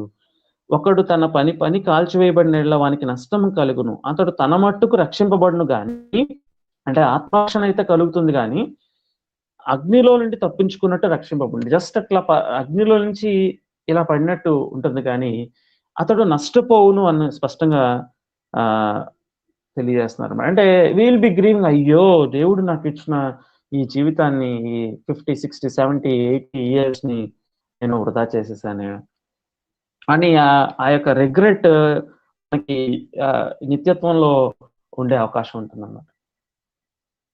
ఆయన ఇచ్చే బహుమానాన్ని మనం కోల్పోతాం. అదే ఆయన మనకిచ్చిన ఈ బ్యూటిఫుల్ లైఫ్ లో ఆయన తెలుసుకున్న వారంగా we are the ones who have a perspective for this life. దీన్ని ఆయన మహిమ కోసం అన్ని విషయాల్లో, ఆలోచనలో, క్రియలో, తలంపుల్లో, మాటల్లో, సంబంధాలలో, ఉద్యోగాలలో, అన్ని వేళల ఆయన కోసం వినియోగించగలిగితే బలా నమ్మకమైన మంచి దాసుడా, దాసురాల ఆయన మెచ్చుకోవడం మాత్రమే కాదు, he will give us a joy that will surpass all wisdom and knowledge. ఆ సంతోషం సంపూర్తిగా మనం పొందుకోగలుగుతాం. ఆయన ద్వారా మంచి దాసుడా, దాసురాల అనిపించుకున్నప్పుడు కలిగే సంతోషం కంటే మరి ఏది గొప్పది కాదు. కాబట్టి ఈ దినం మనం మాట్లాడుకున్న అంశము purpose of death in Christians life.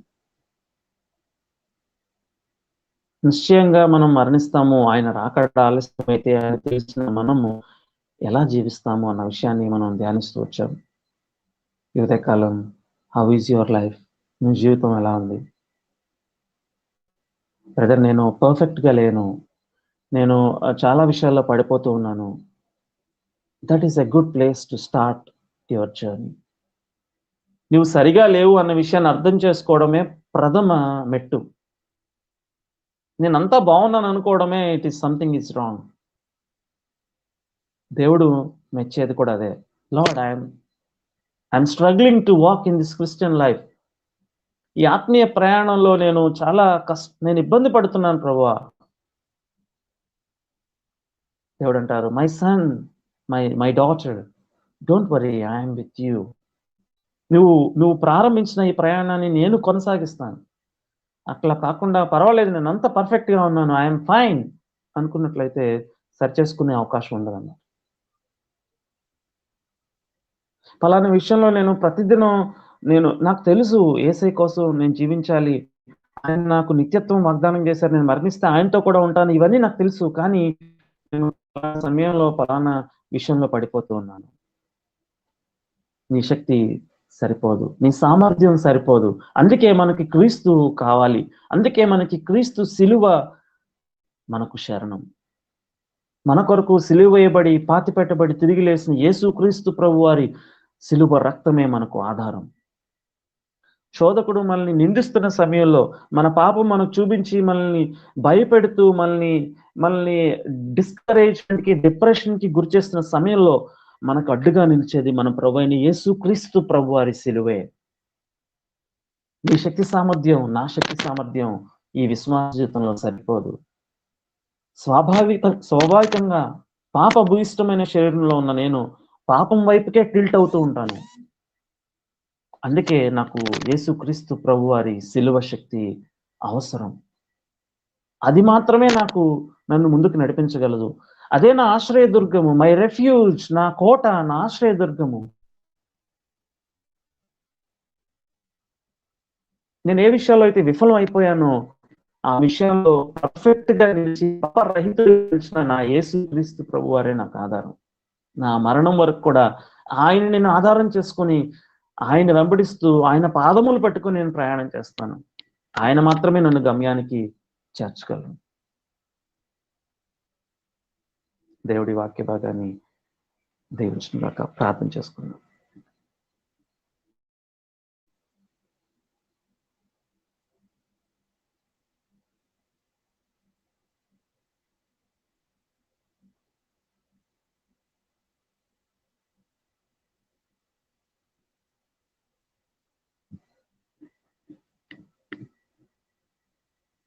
మీలో ఎవరైనా ఒకరు ప్రార్థించండి.